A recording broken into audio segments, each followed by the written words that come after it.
Oh man, my ninjas. Yep. The hell is going on, man? How we doing? How we feeling? How we living? Good, man. That's Jones, my good brother. Yes, sir. Welcome back. Good to see you. I know. I'm bugging. I'm sorry. I've been gone. I know. Yeah, okay. Good to see you guys. Good to be seen. Yeah, good. That's Jones, my good brother. Yeah, man. How are you? Good, man. How you doing? How you feeling? How you living? How's your weekend been? How's your week been? Cool beans. What'd I do? Friday, went to a barbecue. My friend's birthday was on Thursday. So that Friday, they did like a little barbecue get together. It was like, food, drinks, had a cake for him, whatnot. It was good. Not crazy. It was really my week. I didn't really do shit. I never do shit. Sounds so depressed. I'm good. Okay. Okay, good. Good to hear. Yeah. What's up, toasting Violet Princess? Appreciate y'all for coming through. Migs, toasting, Robbie, all that good shit. Babala! Yep. What's going on with you, good brother? How you doing? Chilling. Any new neighbors? Meet any new neighbors? No. Did you dabble in some, familiar cooch? Nah. Close to home cooch? Did you sue anybody? Yeah. Yeah. Right now, I'm just waiting for the police report, get her insurance, and then hit them niggas up. No, tell me about the uppercut, you dog. Shit, fuck that bitch. Honey, we about to fuck you up. Facts. Hey, shit, I told Mama you. June about to June you up. I mean, I asked her, was it serious? She said, yeah. I'm like, okay. Yeah, but do you have an audio recording of her saying that? No. Nah. Yeah, so don't really.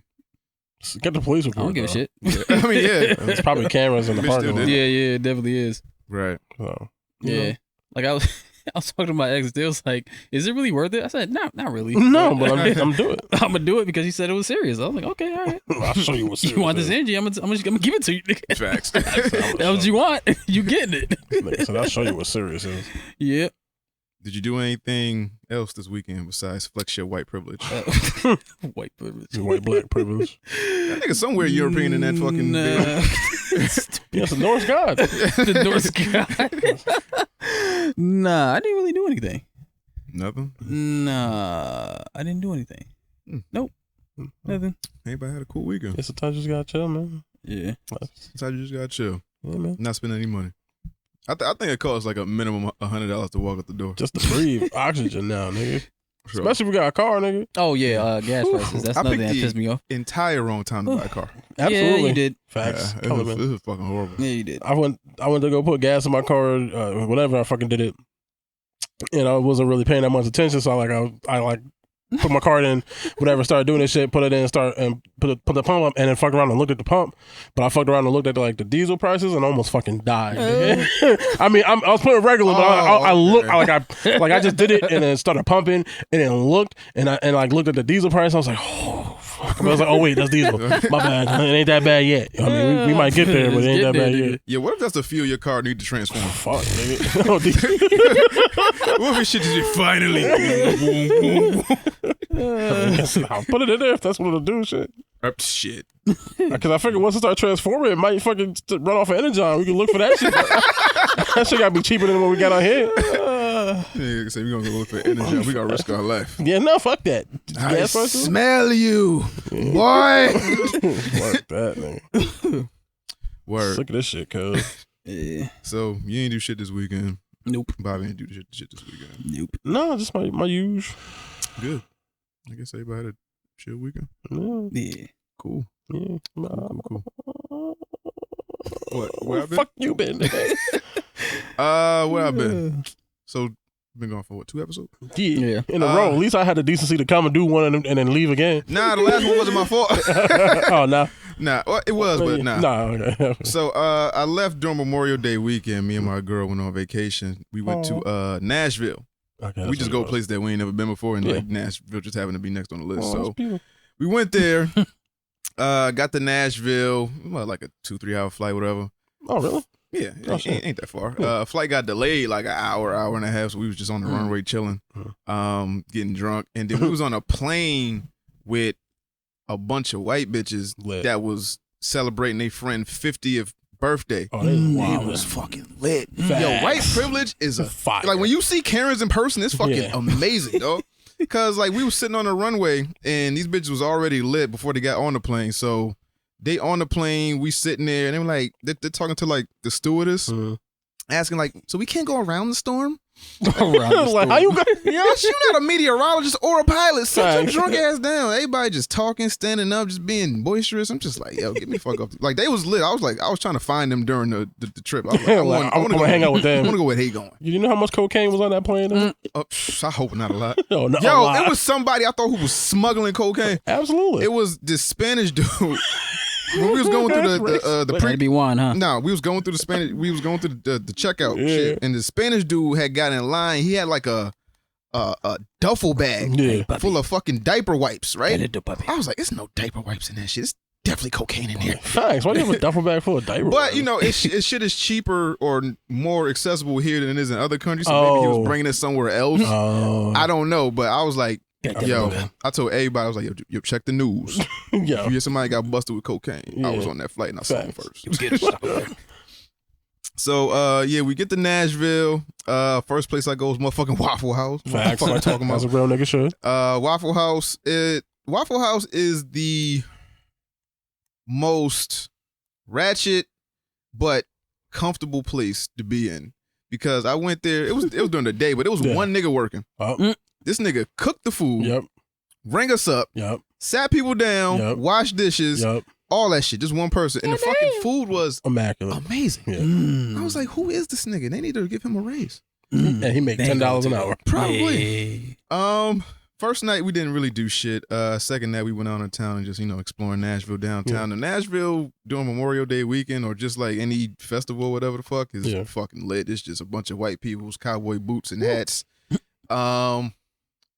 Nice place to visit. Wouldn't live there. It's just really, really white and country. Fucking what's his face? Johnny Cash is king over there. Yeah, he has museums and capital of the world. Baby. Country music and it's a lot of shit. Downtown area is pretty cool. It's the Rhinestone Cowboy. It's a lot of them niggas. It's like cowboy boots is a thing. Like cowboy boots are like Nikes down there. Yeah, or Tim's. Yeah, they like cowboy boots to Nashville is Tim's to New York. It's crazy down there. They had the boots with the spurs. They did. But they ain't play no T-Pain. Let's see. What else happened? Just walking around seeing different shit. They had some Gumball 3000 shit down there where they had cars all lined up down the road. It's kind of like Nashville's kind of like a tamer Bourbon Street. So it's a lot of drinking, it's a lot of shit going on, like people selling weed on the sidewalks. It's just people walking around just drunk, just going into different bars, chilling. I went to what did I do? First day I went to the Jack Daniel's distillery. So all the whiskey that comes out of, that's sold all around the world comes out of this specific spot. If it's not made in Tennessee, it's not a whiskey. It's not. And every city in Tennessee has a distillery that makes whiskey. Every single solitary one. It's nothing but land out there. It's dumb racists out there. Yeah. They don't believe in blacks. But they do, but they just aren't. They just own them. Yeah. So we went to the distillery. It's like an hour and a half away from Nashville. Went there, saw how they make the shit, how they make all these different types. They got whiskey that's like ranging from 70 proof to like 130 something proof, 150 something proof. I need that. Like it's called single barrel shit. I don't even like whiskey like that. Who the hell is this? Yeah, I don't know. Much love to you. Oh, thanks for the one bit. Yeah. Appreciate you for coming through. Stay a little while. You might pickles bubble. you might learn something. So went to the distillery, found out the whole story about how Jack Daniel was made. It's pretty much a black man came up with it, but a white person funded it, and he just put his name on it. But they honor that man. Oh, okay. Does his family get any money from it? Yeah, his family, okay. He has buildings named after him. His son has buildings named after him. Like somebody in his family works at the distillery to this day. Like they always have a job no matter what. I want them to have the money that comes from the sales of Jack Daniels. His name is Ernest Green. Or something like that. It's something like that. And just don't make me a janitor. Basically, he came up with it. But yes. My pappy. Facts. My pappy's pappy's But I'm a janitor. While a white dude getting on but belly. they got like high ranking positions inside the distillery. Like it's like I know Jack Daniels said nigger, but he was nice to his niggas. I want the blue kicks. Who the fuck? You like this nigga? You like hash? I don't know who you are. Shout out to you. Yeah, so we went there. I bought a bottle of Jack Daniels that I haven't opened yet. Had your name on it, right? Yeah, my name on it. Yeah. I'm thinking about saving it. I might open it. I don't give a fuck.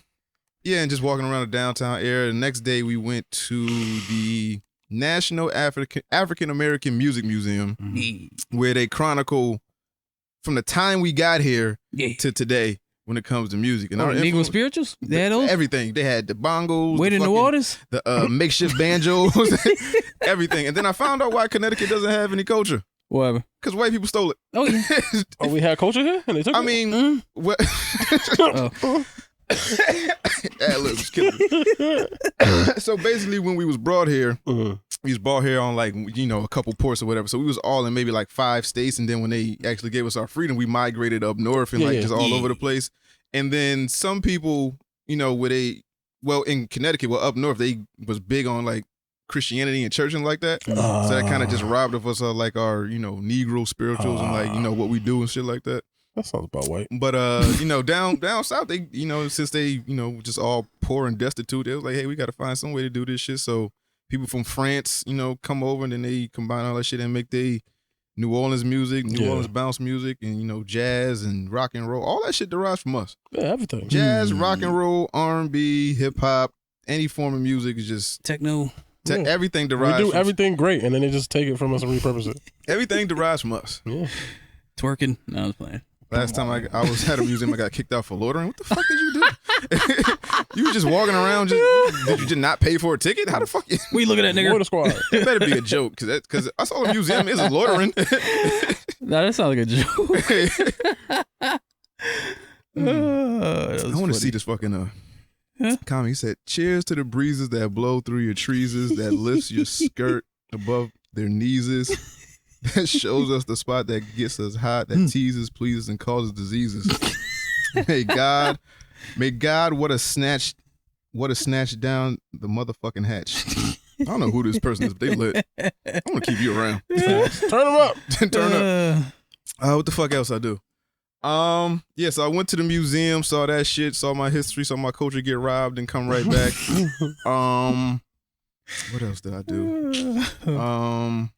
Yeah, so we did that, came home, and then when I got home, I went to go see Chris Rock and Mohegan. Yeah. Oh, that's pretty good. How's that? That slap ain't phase shit. Nah, I wouldn't expect it to. His first joke was about the slap. Okay. He's like, hey, I just want to let y'all know I'm okay. Got my hair in back, my molars back in, shit like that. But, Chris Rock is Chris Rock. He gonna kill regardless. Yeah. Went to go see that, and then while I wasn't here last Sunday, because shout out to Robbie, he got me and my daughter tickets to go see the WNBA game. Word, that's what's up. So I was like, yeah, fuck these niggas, I'm gonna go. Spend time with doing it, nigga. So yeah, took her to the game, got there, she enjoyed it for what it was. Found out she don't really like basketball like that, so I don't think I'm gonna take her to nothing else. Well, look, at least y'all have a memory together. Yeah, we got a memory. Like it was father-daughter time. And you try to show interest in something that she was doing, even if she doesn't love it the way that you wanted her to. Yeah, it was like I tried to put my aspirations on her. She was like, no, I just like to play because my friends play. Yeah, it's just fun, Daddy. Yeah. I was like, all right, because I asked, I said, do you want to do this for like a living? Because these bitches get paid. Yeah. Do you want to do this for a living, or is it just something like fun and activity that you do because mommy put you in it? She was like, yeah, it's just fun. I just want to know how to do it. It's not really like something I want to do forever. I'm like, cool. Yeah, and she's what? She's what, 9 now? 11. 11? Yeah. She might change her mind 3 years from now. She might actually get serious about it. Maybe. So you never know. But she liked the game. She liked the environment. She liked the people, like the crowd interaction and stuff like that. So she says she wants to go again. So I might take her to another game just because, just whole bonding, whole family go this time, do that whole thing. She keep playing. She might get competitive as hell one day. You don't know. She might change her mind. Somebody might push her. She might cross somebody. She might make a shot. She do some crazy shit. Like, and then she be like, oh, wait. I can do this shit. Yeah, you never know. But if not, Yeah, did that. Also, when I came back, I started that comedy class shit. Yeah. Actually, signed up and did it. I was like, fuck it. So what? Did you learn anything? I didn't learn a fucking thing. I haven't learned a fucking thing yet. Basically, I'm paying the network, and because me and the people in the class have like a group chat now, and they tell me about things that's going on like all around the city. So they got open mics everywhere that I didn't know about. Yeah. it's a couple funny motherfuckers. There's a couple niggas doing it just cause. Yeah. Like just for fun, just to have the skill. Yeah. A couple niggas suck. Just to, It happens. not everybody gonna be good. Some people suck. Yeah. First thing they did was give us like a worksheet, and they gave us like headlines, or they gave us like a word, and we had to just write down first thing that comes to our head and shit like that. So like worksheet had what? It had 80-year-old woman goes skydiving for the first time, and then you had to like write something about that and just present the joke to the class. Like, oh, I just want to see where y'all at. The teacher was talking about. Like, I just want to see what kind of humor y'all come up with. And then I was like, so the tagline was 80-year-old woman goes skydiving. I was like, she tried to meet God halfway and he still didn't want her. That's funny. Maybe her husband was like, no, keep that bitch a little while longer. Then the next week we did the same thing, but he told us to prepare 5 minutes, and then we did our 5 minutes and performed it in front of the class. But my problem was I didn't write anything. You just did it off the top of your head. Like I have words that trigger certain things, but I didn't practice none of this shit. So it was just words in my phone, and I'm like, I don't know. I don't know where I'm going with this. Yeah. So I'm just spitballing shit. Gotta learn it. Yeah. So it's just the whole process of that. I don't know. The idea of writing a joke, I cannot wrap my head around It's it. easy. I don't know. My brain just don't. Like, Nigga, I you just do it all the time. We say some shit and you just go off the top. That's basically what a joke is. Just more. The way people learn and write and process shit is different. Your shit is just having to be like, hey, I heard a word and now I just springboard off that. Yeah. Shit, Earthquake don't write. Yeah. He don't write. No. He just got a topic and he just goes off it. It's always different. Yeah. I mean, that happens for a lot of people. Yeah. What else did I do? So now I think we have a showcase sometime in July. I just don't know when. So like everybody in the class is gonna get up on stage and do their 5 minutes. It's gonna be recorded, and then It's a private affair? Nah, I don't think so. Uh, I just gotta figure out when the fuck it is. Thanks for the more bits. doesn't that seem like too soon? You know, niggas just started. I mean, it's 6 weeks. Everybody. Well, I mean, I guess like he said, it was best things just start doing and shit, right? Yeah. So.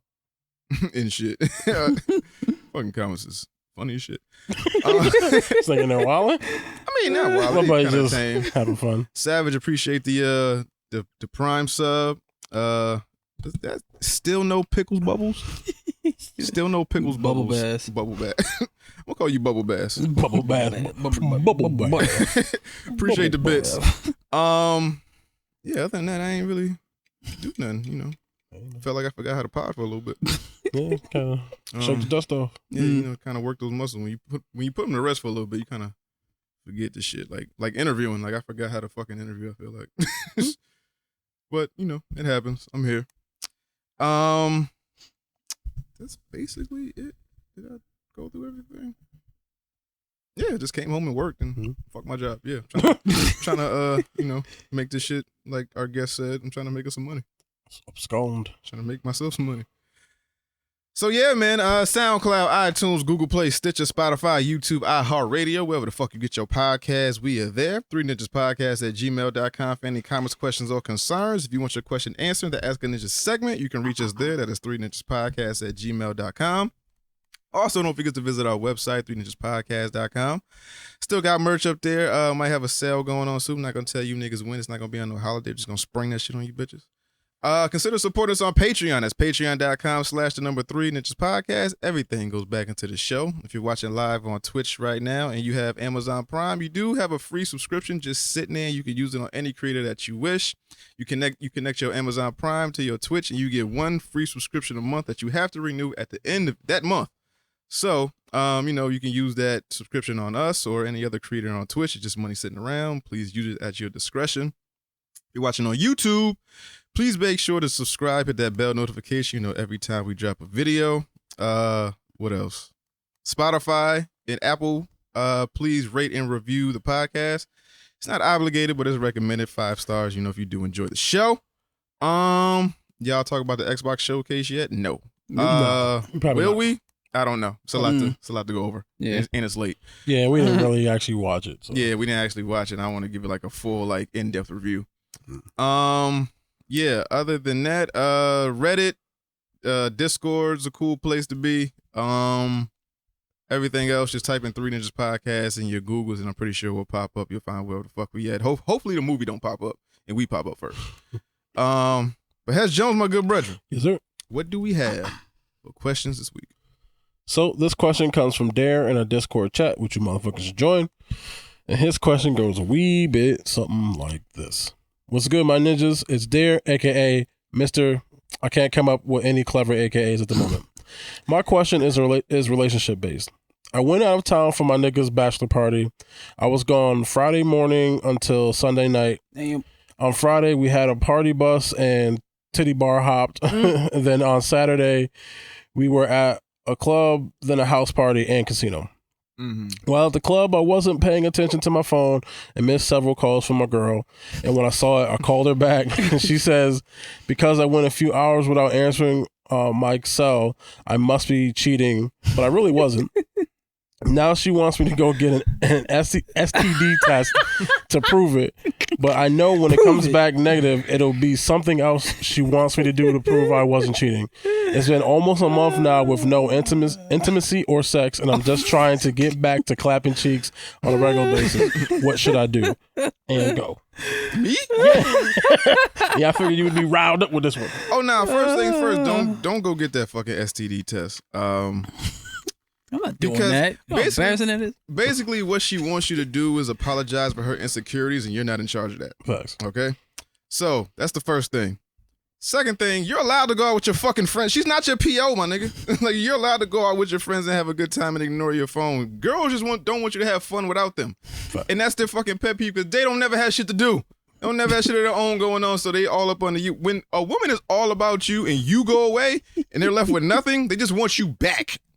Or it could be a thing of, have you cheated before? Has there been infidelity in a relationship before? Either you or her cheated. And if she cheated, maybe she's scared that she'll get your get back. If you cheated before, she was like, hey, I don't want to be hurt again. I check on this nigga every fucking 10 minutes or so. Yeah, unfortunately, that might be the one. Which one? Hit dog my holler. She might really be the one that was out here wilding. Hey, she's projecting insecure on. Turn the fucking tables on that bitch. Tell her to go with you to get the STD test. What you been doing? She been going for a month. Yeah. No dick, no nothing. Please, fuck. She been doing. Turn the tables on her. Take her with you. Yeah, I mean, I don't know. Did he say how long they were together? No, right? Nah, he just said it's been a month without no intimacy. Oh, nah, you spreading them cheeks. You can't take the pussy like Pepe. You cannot. Consensually. I ain't say it like that, but consensually spreading the cheeks. Nah, because she want him to apologize or be like to prove I'm not cheating over some shit. I was out for my nigga's bachelor party. Yeah. Having fun, ignoring my phone, enjoying the fucking like just being having present. Fun, yeah. I'm being present with my boy in this shit. He's about to get married. He about to have a whole ball and chain. I ain't about to see this nigga for another 3 months. Yeah. I'm trying to enjoy this. And you talking about, oh, I'm cheating. How the fuck do you know? Were you there? Did you see anything? Even if I was cheating, that's not enough for you to fucking tell. How you know? Unless you have the ocular proof I was doing shit. Don't come at me with some fucking suspicion. I don't know, nigga. You kind of trapped pussy for a month. That's crazy. Yo, I don't know. Yo, you not giving me no pussy because you mad at me and I won't go get an STD test. I'm not going to do some shit that I didn't do. Like, I leave her. Now, and I don't know if it was stated in the question, in that, is she not giving him sex because she thought he cheated, or was that just something that wasn't happening? And then on top of that, he went on this trip. So I'm pretty sure because she think he cheated. So there's the trip was a month ago. Yeah. Oh, okay. Well, maybe like a month or some change. But he ain't got no cheeks and no intimacy. Yeah. So that mean they ain't cuddling. To the party, somebody got his dick like that. Why it gotta be like that? Why every time we go on vacations, like women think we got these superhuman hold powers or some shit? Like, well, some niggas is you, Bobby, but the regular niggas. I ain't talking about me. This ain't about me. This is about him. This nigga go next door. This ain't about me. This is about him. Stop putting me in this shit. But regular niggas. Not even. It's just the fact that women conjure up shit in their head that's just astronomical. Like, women make up stories and believe them. Yeah, it's like no, once they think it, it's real. Like, it actually happened. It's like if she has a dream, you fucked somebody, you fucked her. I was just gonna say that's like something happened in their dream and then you really did it. No, you really fucked her. Yeah, they got WandaVision. They make an illusion reality, dog. Yeah, that might be the name of it. WandaVision. Your bitch got WandaVision. WandaVision. It's funny. Let me find out she part of the fucking Minority Report. She know you did some shit before you even did it. Yeah, I mean, I don't know if I have we have any real advice. like, yo, what's up? Why you wilding? It's my advice is do not go get that STD test. All you have to do, like, I don't know what has happened in your relationship before. If she cheated, you cheated. There's been some flirting, and I don't know what's happened, and she's just feeling this way. If it's unwarranted shit, like, yo, I've been good this whole time, and I just went out, and I just didn't happen to answer my phone. Like, but it's like 7 p.m. I'm not. No. Yeah. Gotta wait till at least 2. If I don't answer my phone at 2, I'm either asleep or cheating. Then you can make that suspicion up. 7 p.m., nigga, we just got to the club. I'm just, hey, dap everybody up. Cool. What's love without trust, baby? Yeah, I mean, I don't know a lot of women that, like, hold out on sex. So she got to be doing something. If she can go a month without getting dick down, she doing something. Because after a while, I've heard from a lot of women, masturbating gets old. She got that lightsaber. That fucking rabbit can only do but so much. I want a man. Nah, she got the rose shit. Nah, that rose ain't nah. Yeah, exactly. An STD test won't even prove that you cheated. I know, right? So it's like, hey, yeah, that's true. I don't, what the fuck? This means I ain't get caught. I ain't burnt. I didn't get shit. So that's crazy. Do not. Oh shit! What? What if she was cheating and she knows she has? And she burned him. And she got like, him, and that's her way of trying to get, but to flip it on him. That's the why did I get married shit. That's the Marcus. And what's the name? I didn't shit. think about that. So she want him to get tested so that he can come like, oh, you gave it to me. So then when she pop up the pills, like, oh well, I already had these. Yeah. She waiting for that shit to go through her system. Oh shit! That's probably why she was holding out on sex, man. She's waiting for that shit to heal all the way. Cause you smart. Cause if you certain stuff, if you do it, it reinfects you. Yeah, it's dormant in your, like it's cured, but it's still dormant in your body, and they tell you don't have sexual contact for a little while. Damn. So you could like get a penicillin shot and you could be good, but it's like they advise you don't do it for like 2-4 weeks or something like that. Check your bitch, man. Oh shit, she might have stumbled in on her own shit, nigga. We gotta put earwax in it and see if it works. No, I saw, man. Relax. I don't know. That's what he said. I know. Yeah, why you guys doing this to him now? You stressing him? No, fuck that. He asked the question, nigga. We helping him. And we running scenarios, baby. We a team. The dojo help each other. The dojo provides. Yeah, we run the scenarios. Information. He take the information we give him, and he make his own life choices on how he wants to proceed. Yeah. We just giving him options of what could possibly be going on, because we not there. We don't know anything. Yeah, for a fact. We just talking shit, because that's what we do. I'm just saying her insecurities ain't my problem. Facts. Bitch, you think I cheated when I was really with my boys? I guarantee if I didn't tell the women I deal with that I'd do a show, and I was just going on Sunday, they're like, you was out cheating. I was with these two niggas. Especially if he called her back the same night. Like, now, if he'd have called her back like the next night. Yeah. But if he call you the same night, it's like, oh, my bad, I was having fun, nigga. Yeah, I was living my life like I did before I met you, bitch. Nah, if he call you back, like, yo, my bad, my phone died. You know what I mean? Like, maybe my phone did die. I mean, but that happens, but, you know, nobody. It's a bachelor party. Me and my niggas getting drunk. Turned up. Maybe I flirted with somebody. That don't mean I had like unprotected, raw ass sex with somebody. I was just enjoying my time with my boy's bachelor party before he got married. That's it. Get a new girl, man. I just leave. I don't know your relationship, but get you a secure woman. Yeah, I don't know. It's just weird. Where? Yeah, those don't really exist. Weird. They all make up scenarios. It's like trying to find a drag moles, nigga. It's impossible. I cannot grant that wish. It is not feasible. That was one of the stipulations of this shit. Like, I can't bring people back from the dead. Or like I can't erase a female's innate emotions and insecurities. Y'all gonna make a new OJ? That nigga ain't gonna kill her. No. Unless she did cheat. Even if she did, do not kill her. I mean, dog. I'm not saying he should do it, but I understand. I'm just saying we feeling this. Turn the tables. Maybe she's projecting. I'm not being an accomplice of nothing. It could be that. We can't accomplice over the fucking internet. We can't. Didn't they try to get old girl for getting her boyfriend? Yeah, they tried, but they didn't. That nigga killed himself. I said do it. I ain't want you to do it. I ain't mean. I didn't put the gun in your head. No, we're not doing this.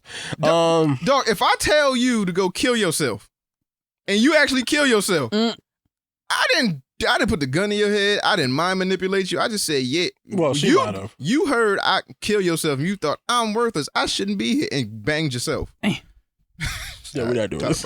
Yeah, we're not doing this. All right, cool. Yeah, we're not going to do this. I'm back, nigga. It's not you. It's this nigga. I'm just Huh? What? Damn. Oh, don't stop saying shit. just saying. What was his name? That was Dare. Dare? Yeah, Dare, man. Good luck. Let us know what happens. Good luck. Take your if your girl wants you to go get an STD test, make sure you take her with you. Honestly, I wouldn't even stress that shit. I ain't doing that, man. I ain't stressing over some Then shit he's I gonna didn't break do. up with a girl that he obviously love and want to be with. Oh well, tough luck. You gotta be mad by yourself. I ain't do shit. A single nigga here. Hey, fuck it. I'm just saying, man. Out there. Because it ain't gonna prove nothing. She's still gonna be upset.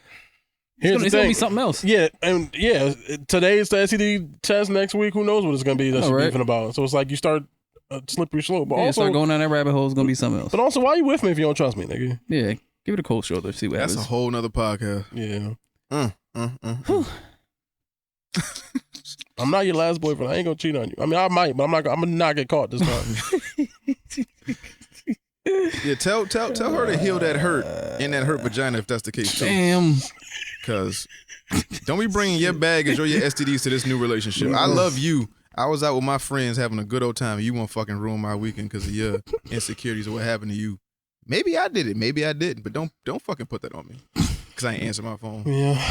But okay, how many missed calls was it? That's another thing too. Like if she called like twice, 3 times, knowing a woman, it's at least 18 plus. Damn. So she called mad times. Once you didn't pick up the first time, she let, like 10 minutes. She let 10 minutes ride and she called again. Then she let like another 5 ride and then she just called you back to back until your phone was on 2%. And how long was it before you called her back? Yeah. Like, was Like, it like if she 8 hours? Was it like 6 hours later? Yeah, if she called you at like 5 and you ain't hit her till like fucking 3 in the morning, that's crazy. And then I can see why she might be like, this nigga was doing something. But then, But still, at the same time, you know where he at, you're too. not my fucking mother. But then she also knows that he's at a bachelor party, She too. don't care. It's without her. Women don't like you to smile without them. You Just- have to be the reason they smile, be happy, Yeah, this ain't no joyful. Lloyd Banks song. I'm just saying. You smile. Women don't give a fuck about you. Your happiness is their happiness. Your happiness is because of me. Hey, man. I came into your life and just brightened your fucking day. The clouds parted and sunshine was all I brought. Bitch, you's a lie. You brought STDs and worry. Get tested for HPV. Everybody got HPV. No, they do not, nigga. Most sexually active humans have HPV. It's just Is that- don't. Is that true? Yeah. I thought Men it was, and women. Women, Well, no. women, it just affects more. Yeah. It turns into like uterine shit. But Cancer. men, it don't really we do get in shit. and Like, do nothing. yeah, it's just like, hey, what's up? It's just sitting there with your old chlamydia, like, hey guys, just, what up? Just here. Oh damn! I can't remember who said it. It was I forgot. Some comedian said some joke about HPV, and I forgot exactly what it worded. But it's basically, it was something like, fuck. It was something like HPV is a ghost that lives in men's body or does some shit, but kills Casper. women. I forgot how he worded, but that shit was fucking funny. I was like, fuck. I wish I could remember that stupid ass joke now. But Nah, anyway. but like a lot of men have HPV. They just don't do shit to you because you're not a woman. But it's there. They got all the worst luck, nigga. Yo. Periods, you have to have babies. It's an open womb. Yo, it's hard to be a woman, but in the same breath, it's not. Papillomavirus. I mean, the stuff that don't have to do with your vagina. That's what's going right. Human papilloma. Yeah, papillomavirus. Oh. You say that papilloma? HPV. Papilloma. Yeah, that shit. Palo Santo virus. Man, you gotta, Pablo Sandoval. What? y'all got to worry about pH balances and all types of shit. Damn. Facts. Power levels? Cycles and Shit. Facts. what you say? Oh, no. I just gotta exist out here. It Yeah. sucks, nigga. Sorry. Yo, G, isolate Bobby Vogel when you said that shit. I said one thing. For now. I'm gonna go back. But yeah, dear. My advice, final say, take her to if she really wants you to get an STD test so you can fuck Just again. give her the cold shoulder. She gonna come around. No, she not. Yes, she is. That happens all the time. I mean, She get upset. You give her a cold shoulder. Like, why you mad? I mean, Why you ain't paying attention to me? but if you My want to wife, play the, dude. I don't want to abuse myself while playing the waiting game. I want to fuck. No, If we just gonna sit here like, all right, who gonna crack first? Who gonna blink first? Yeah, I don't want to play this game, baby. Let's go get the STD test, but you coming with me. We go together as a couple and make it a fun date. Just do the cold shoulder. Let me see your phone. Why you projecting on me? No. Let me see. I want to see her phone. I'm not going. I just ain't got time for that type of age. I'm not going through nobody's phone. If your phone open, I might go through it. I'm not going through it. If I suspect you're doing shit, I might go through it. It's not toxic. Why do you say it's toxic? It's not toxic, man. I got time for that shit. I just be wanting to know. I just ain't got the time for that. You don't care, so you just. I don't. Hope she don't listen. Appreciate you there for the question. So what we got next? Reviews? I want nobody going through my phone. Mess around that eat for a few weeks. What? You gonna cut his tongue off? What the fuck? It's a hot hash summer out here. It's not. But I'm just saying in general. Trust me, Fat nigga. man thriving. No, I'm just saying, trust me, nigga. That's it. Yeah, trust me. Yeah, wink, wink. Yeah, trust me. I hate these niggas. Like, I ain't throwing this dick around. Shit. Anyway, review? Yeah, reviews. Yeah. What we got to review? We have Obi-Wan episode 4. We have Miss Marvel episode 1 and The Boys episode 4. I thought all the boys dropped at once. No, 3 of them. 3 of them. 3 on the first day. Oh. Yeah. But then now it's gonna be weekly. How many episodes in the season? 8? 8, I believe. All right. So I didn't watch 1, 2, 3. Okay, I didn't watch any shit. So that is up for y'all to review. I will sit here and drink. Damn. And I will use the bathroom. Oh, damn. Have at it. So what y'all gonna do first? You want her to go with us? Ms. Marvel. I don't do Miss Marvel. Yeah. Okay. Yeah, even though I ain't see it, I heard it was good, but Oh no, that shit was good. Yeah, it was good. Scott Pilgrim, like a motherfucker. Yeah, Scott Pilgrim as hell.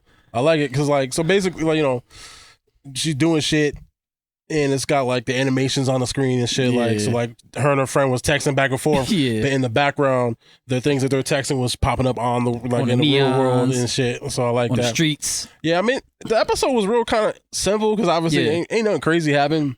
Yeah. It's just showing you her life and how she's like living with strict parents and they don't really let her do shit. How can you do that, Kamala? That's not true. You have to be on your book, Kamala. Why you have to be like one of these girls, Kamala? Exactly. That's not you. You have to be yourself. Yeah. She was being herself. I mean, that's what exactly. That's I know, the trick bag. but she wasn't being herself the way her mom wanted her to be herself, Yeah. and that's the difference. You know how parents niggas. are exactly. Yeah. So read books. obviously the way she gets her powers is different in this than it is in the It's comic totally books. different. Yeah, because in the comic book she was an Inhuman, Terrigen Mist and all that. But this, so there's a bracelet that they receive a package from. I guess it's from her grandmother. Mm-hmm. And her mom seems to have an idea of what the bracelet is, or at least knows his grandmother's. And she's like, "This is whatever." So I wonder if her grandmother was like a superhero too before in her time, and her mom knew it, and that's kind of part of the reason why her mom is so like the way she is, because her mom, like the grandmother, was probably out doing superhero shit and was never around type of shit. So she wants her to have a more traditional life. We'll see what goes on. Yeah, But she don't stretch like Mr. Fantastic though. No, It's well, just yeah, like solar energy or some shit. yeah, but like if you look, particle energy, I don't know what the fuck it is. it's like cosmic energy. When you look, when she went to go grab for something, like the energy stretched like a hand, kind of like it would be if it was just her doing the stretch thing. And the same thing, she made like a hand and it made like a big hand because she could like make her hand big. Yeah. So they're using it to do similar things, but I think also because it seems more cosmic, it does more fall in line with Carol Danvers' power set. So and probably whatever, and Rambeau, Monica Rambeau's powers are going to end up being, so they'll be more closely aligned. And it's like visually they'll look similar. So it's like the Miss Marvel family, the Captain Marvel family. So this whole episode was just her trying to get to this Avenger Con. Yeah, and her friend trying to figure out her costume and whatnot. And then when she put on the bracelet, she like went through I don't know if she went through dimensions or she hit the quantum zone. I don't know where she went. Yeah. But then when she did, like you saw like all these like people and their eyes were glowing. So those will probably be like the villains she ends up having to fight. And that's really like the whole episode. Like it ended like she went to the con, because her parents wouldn't let her go. She snuck out. Came back home. I was like, "Oh, you was out there being a whore, huh?" You busted it open. Huh? Facts, and then the episode ended. That was it wasn't crazy. Yeah, but Homegirl got hit by that fucking. The hammer was hilarious. I thought she was dead. Yeah, she should have been the way that shit hit her. Nigga. Right? Like, she's holding on to it. She's like, what the fuck? Yeah, that shit was fucking funny, nigga. Nah, but the show's really good. It's funny. The actress they got playing Kamala is great, is excellent. She's spot on right now. She's like, I like the energy. I like what she's doing with the role. And that's just funny. And I like the Scott Pilgrimness and everything. She's like in her own world, in her own head about every fucking thing. And it's like animation bubbles and fucking weird shit. And I like it. Yeah. Okay. It's good though. Can we rank it off of just one episode or no? Like, because as far as like the Disney Plus series. No, because things start out good, and then go back. Then it might not end as good. So like with Disney Plus series, yeah, it's like Moon Knight. Moon Knight was I like the first episode, and then just the season as whole. It was cool, but they didn't really do a whole lot of shit. It was just. He was like Moon Knight like twice. Like it was like, you know what I mean? Moon Knight like twice. Yeah, so it was like, but so far, if I had to, this is probably gonna rank in the top 3. I would say maybe. Okay. So far off this first episode, if it keeps this quality, yeah, 3 or 4, probably 3, top 3. I would say. All right, I like that. Yeah. All right, so the Boys or Obi-Wan? Let me do Obi-Wan. Okay. So Obi-Wan, episode 4. Yeah. Go. So what happened in this? He's burnt up like Pepsi did Michael. Burnt up like Pepsi did Michael. You got thrown in the fucking back of the tank. Yeah. I'm trying to learn the limitations to that shit. Well, about how much it can heal a nigga. I think it's just put up whatever the story requires. Whatever. Because they're throwing fucking Boba Fett ass in there every episode, and this nigga's like, this nigga was fucking burnt to a crisp. He's like, nah, I'm good now, dog. I'm back. I'm back. Yeah. So Leia got captured again, and she's at an Inquisitor facility. Yeah, I think that facility was in. What's the game?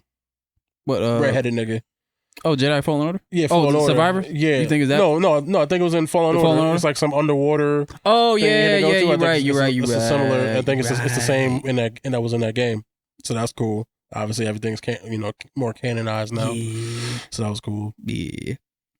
This show is violent, dog. Yeah, it really is. I was surprised at how violent that shit. And it gets really dark at parts. I'm like, what the fuck? Is this what y'all wanted?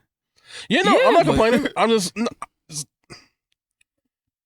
because it's Disney. I'm surprised because it's Disney. Yeah, I wasn't expecting to necessarily be as violent as it is, but like the last episode, they showed showed a stormtrooper getting cut in half by a fence, and this one they showed dead, drowned stormtroopers in a hallway. Shit, Obi-Wan's like yoke went up and then he was dead in the water. Like just in there floating dead. I was like, oh shit, they really say fucked up joke, but I hope it's so bad. I ain't proud of myself. Do you think Disney is letting loose of the reins a little bit? Like they're taking project like the IPs that they acquire, are they taking them for what they are and just letting y'all have free range, but we just own the shit and not going as so far as the kid aspect anymore? I think so. For not, I wouldn't, maybe not for everything. Not for everything, but you know, for some stuff. Even honestly, if we look at Star Wars be Star Wars. Yeah, Star Wars, but even some of the Marvel stuff is getting a little bit more darker. Like even like the movie, like Doctor Strange. Like there was a lot of crazy, like shit I wouldn't think they would show in a fucking MCU film. So yeah. I think they're kind of like, hey, the audience has kind of grown up with us a little bit, so we're gonna, loosen up a little bit, and we'll probably do things that fall in between. Like, so Miss Marvel is probably not gonna be as violent as anything like that. So we'll have stuff that's more for the kids, but then I think for the older adults, we're gonna throw a little bit of stuff in there for them to keep us interested. Yeah. Okay. But yeah. So Obi-Wan, he went to I guess like the bottom level of the facility, and there's a whole lot of fucking Jedi frozen. I don't think they're dead. I think they're just. No, I think they're dead. I think it's like a tomb. I don't know. It just. Cryogenic state. They had younglings in there. Yeah, no. They showed a kid. Yeah, because that nigga evil. He wants reminders of the things he's done. It's Anakin. He's a beast. That shit crazy. One of the motherfuckers was in Clone Wars. Yeah, one of those Jedi alien nigga. Yeah, matter of fact, 2 of them. Yeah, 2 of them. Yeah, so that happened, and what else happened? Let me refresh my memory. Reva was acting like a bitch. Yeah, still. Yeah, trying to get Leia to snitch. Yeah, trying to be 6'9". Leia 6'9". Yeah. Stupid. Yep. Oh yeah, I wanted to comment on that shit last week, but I wasn't here. That whole like all the threats she been getting, all the racial remarks and shit. How the fuck you gatekeep space, my nigga? Because they don't want us there. My nigga, we are off. Okay. We are off of Earth. Y'all can have this bitch. We are in a galaxy. Y'all don't got nothing wrong with these blue niggas, these little short Ewok niggas, these niggas in hoods, but you got a problem with black people. How the fuck you gatekeep space? Because black people can't exist nowhere. No. It's things with one eye. So? These things can move things with their minds and their hands. And y'all niggas worried about somebody with melanin? But they wasn't a Negro. Billy D. So we only allow one nigga per fucking millennia? Yeah, like I said, he was in the background more than anything. For a little bit. But I mean, he had some shine. Yo, y'all can't get mad at some. This ain't even real. So, They don't care. That's not autobiography of something that happened. Not much though. Exactly. You can't make. Okay, so we're gonna put this. They had an Asian motherfucker. They ain't say nothing about Asians because they put makeup on them. Oh, because to them, the second you put someone that's not a white man in a role, in a major role in anything, all you incels could eat dick. Means that they're Like they're being that. woke now. Like as soon as you put somebody that's not a white man in these roles, now you're being woke. Yeah, and that's not necessarily the case. And it's not the case. It's just the story requires a person, and it could be a black person. You exist on Earth. Yeah, You cannot gatekeep a galaxy far, far away. watch them. That's crazy. You think no other? So when it comes to making up stories, Star Wars is the best because they just have they have space. Yeah, to so do they can make whatever. up whatever they have free range to make up whatever they want. I feel like a lot of people, a lot of IPs, they kind of like cap themselves. This is space. We can make shit up anytime we want. We can make up any animal, any race of person, how many legs they got, whether they can use the Force or not, color lightsabers, fucking Jedi, Sith. We can make a whole new faction if we wanted to. Yeah. But y'all stuck on black people. Yeah, I don't know why you're surprised. I'm not surprised. Yeah, I'm really not. It's just like it's to the point where I think we've reached a time where we're progressive enough. It's like, okay, black people exist. I don't like it, but black people exist in space. But then it's like, Prove no, it. fuck I these don't like Negroes. it. I don't. Said prove it. I bet you. I can't wait until George Lucas make a whole planet of black people. And they gonna kill him, Right. throw him out a window like he did Samuel. They got purple. They got that great flavored saber. Great favorite. Great babe. I'm sorry. Continue. Where was that? Oh yeah, so Reva was interrogating Leia, and she's about to torture her ass Yeah. until like the alarm sound off, and then Obi-Wan is there. They got caught, and it was a part that kind of pissed me off. Like when he, he kind of went to the side, and the stormtrooper was walking. And I was like, "Yo, you ain't see that motherfucker right there?" Like he just went to the side, and then they walk. He was like, "Oh, do you hear that, nigga? Did you see that?" No. No, they did not. Like, did No, you they hear didn't that? see it. Stormtroopers Did you stupid. see that? What the fuck? Nah, them helmets obscure their vision, dog. That's why they can't hit shit with the blasters. That's 'cause of- Yeah, they got badass Yeah, aim, fucking nigga. helmets is all jacked up, dog. But yeah, like he's getting some of his force powers back. He's not at 100, but he Yeah. he did the whole make a sound over there so they could go over there, and he's working with homegirl. I forgot her fucking name. Yeah, me too. She was choking niggas out too. Like, Yeah, she almost got caught. Hold that, take that. She's like, "This is not your station. Come with me." And then she was just choking the nigga out, and like, nobody sure. heard it. Yeah, I know, which is funny because there was like 3 other people in that room, and she Yeah, had it a was a big ass nigga- struggle, and yeah. nobody heard nothing. There's a black dude just sitting there like, I'm minding my business, dog. Yeah, I'm just doing my work. I don't Thanks. So that happened, and they escaped. Yeah, Darth Vader comes. Wait, no, that's not before that. They get to what was it? They get to the hangar where everything got shut down, and then Reva found them. yeah, And out of nowhere, some fucking speeders start coming and shooting up shit. yeah. Oh yeah, fucking O'Shea. Yeah, little fucking Ice Cube's son. little baby Looks cubes. exactly like Ice Cube Yeah. now that his face is a little fatter. I'm Yeah. like, God damn, he like fucking Ice Cube. little shaved ice. Shaved ice. His name is Sickle. A little crushed ice. Yeah, but because their whole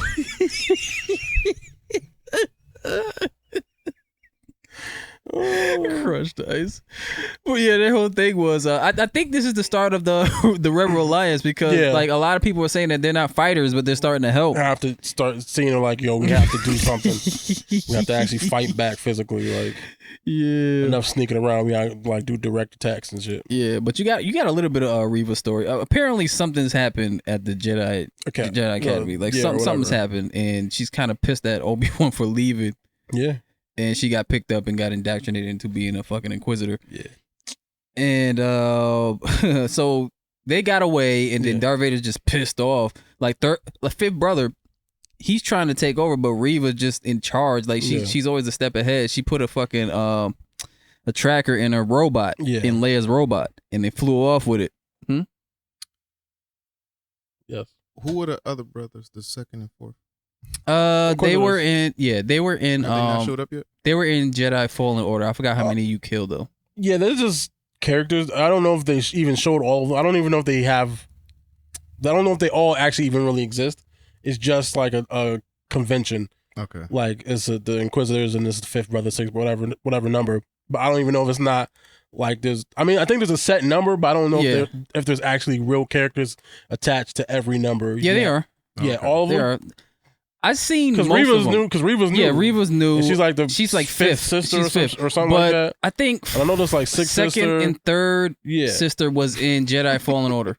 Yeah, that's what I'm saying. So I don't know if they all exist yet. I think they just have the space to make more characters if they want to. Yeah, it's just like a convention. Yeah. Y'all know who Bubble Bass is, but they going off. I like that. Yeah, Appreciate you, Bubble Bass. Bubble Bass. What? Like my grandpa said, we said if the nip twisted. Don't know what that means, but I'll take it. Hey, if the nip twisted. Yeah, so that was it. Yeah.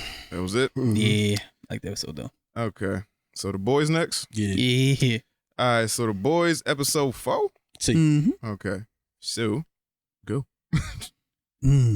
So how did it start? Oh yeah, who did Butcher go to meet with Frenchie? Some girl. Was he trying to whore Frenchie out? No, that's what it seemed like. He was what's her name? Nina, I think. It's some woman that Frenchie used to work with before he started working with Butcher or whatever. And I'm guessing he used to the Frenchie. chick from the first season?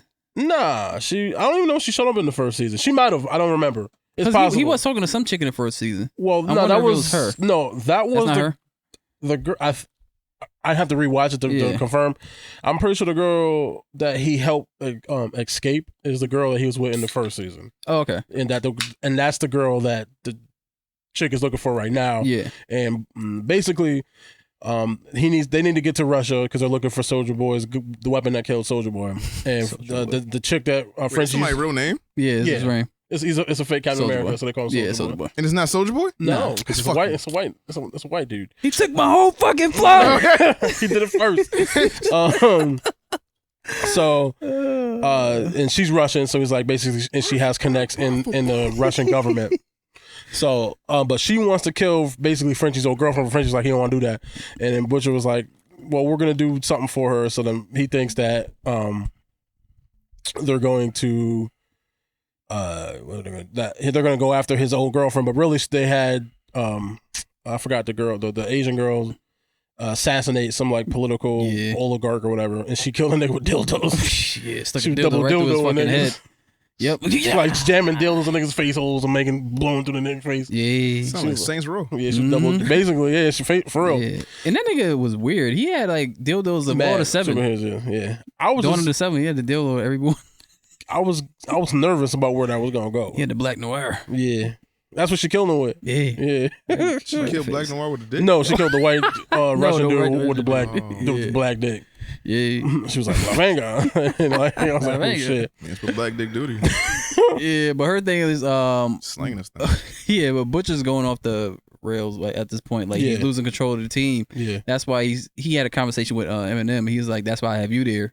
Like I took you from the brink because you're Dorsey. Yeah, he said he took him from the brig because he's a leader. He keeps everybody together. Yeah. But Butcher, he's just like losing it with everybody. Yeah. Because basically Sun Yi's got this. Oh, I think that's her name. Yeah, has this whole thing where she doesn't like her powers. She doesn't want to kill anymore. She just doesn't want to do this shit anymore. So basically, her and French were like, they're gonna leave because they're in love, or whatever. But they're gonna finish this mission because the other two niggas, Huey and Mother's Milk, need them. So it's like, we're gonna finish this mission and then we're out and fuck Butcher. And because Butcher's kind of on the edge and he's sort of like doing his Butcher thing where he's pushing people away. So after they kill that oligarch, I guess they get the information about where the weapon can be. Yeah. So they leave to go get the weapon or go to the facility, whatever. And that night before they go, I guess because last episode it started. It ended with Butcher vomiting on Huey, and Huey, Butcher telling Huey that he was taking a temporary V, like the V that gives him superpowers for 24 hours and whatnot. Yeah, and he was like, "Yo, I want that drugs shit, baby. I want that good shit." And he's like, "Nah, son, you don't want this. You don't want that life." Kimiko. Well, yeah, because Huey, Kimiko, that's what it was. Yeah, because Huey, he kind of pressed up on Soldier. I mean, not Soldier Boy. Homelander. Yeah, Homelander, but he can't really do shit because of the whole super strong home light shit. Yeah, that and that nigga will kill him. He can't fight that nigga. He's a regular human. That nigga fucking the Superman. So they're doing so while they're doing looking for the weapon and shit, while that's happening over on the superhero side, Huey's girl, what's her the white lady? Starlight.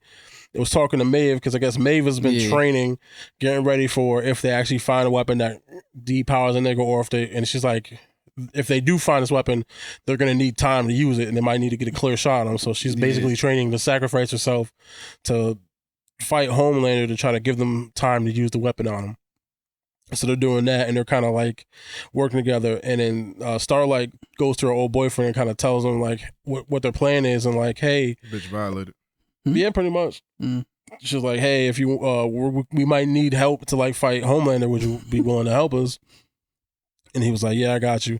So then he tried to get A-Train on a thing. And this nigga A-Train fucking is a little bitch. He snitched on them niggas. He told, like, because he had the Homelander was treating him like shit. And the nigga told, little fucking bitch. I hate that nigga now. I hate that nigga more. I mean, I kind of always hate that nigga, but I hate that nigga more. Like, you remember that stupid ass commercial he did? No, yeah, it was the fucking Kendall Jenner Pepsi shit. Yeah, the Pepsi shit. But he did it with his drink. Yeah, I was dying. Like, what the fuck? Yeah, so then Homelander fucking killed her boyfriend and like her ex-boyfriend, the dude she dated when she was younger. He yeeted his face and flew her up there and was like, hey, look, no more trying this shit. If you try this shit, I'm gonna kill Huey. I'm gonna do what I did this nigga to Huey. And she just started crying. She's like, fuck, we're in a bad place. Yeah. So then that's happening. And then last episode, because Homelander did that, or whenever he did that rant,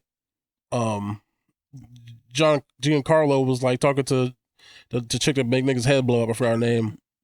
Who was like, hey, you gotta basically chastise Homelander, give him like a FCC fine or whatever, and she thought, and he thought that's what's gonna happen, but really what happened was Homelander got to her and convinced her to turn on Edgar, and basically for some compound V, or basically, and then to keep her family safe, because obviously that nigga's Homelander, he gonna kill everything. So now Edgar's kind of out of the picture. He didn't kill him, but he's out of the picture. And now Homelander basically runs Vault, and he has full reign and everything, and he's just on a tear.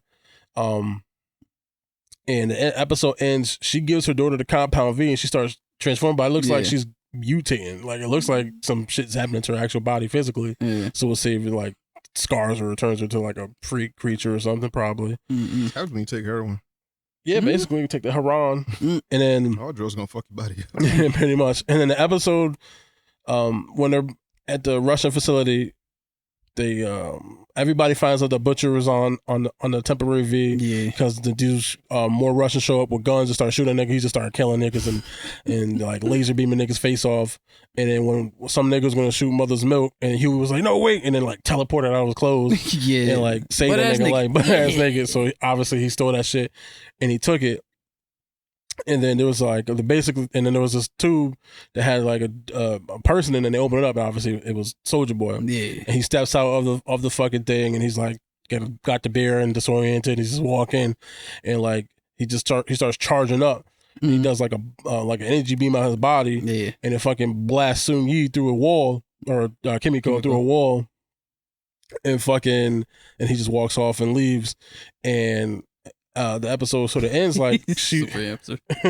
Oh yeah, super hamster. That shit was funny as fuck. And she's like, because her superpower, she had super strength and she had super healing. Yeah. And when he hit her with the energy beam, she like got fucked up, but she wasn't healing. Yeah. So obviously, apparently, I'm guessing like whatever they did to Soldier Boy turned him into that weapon that I think he could depower superhero. Yeah. So obviously we'll see what happens with the rest of the show, how that goes. So the episode ends. They're in the back of. They have chemical in the back of a truck. She bleeding out, and Huey in the front yard acting like a heroin addict. Like he fucking on that drugs. So now I'm sure he's gonna be addicted to that superpower shit. He's gonna want to try to get more. He's gonna be sucking dick for Compound V and shit to try to get his fix, baby.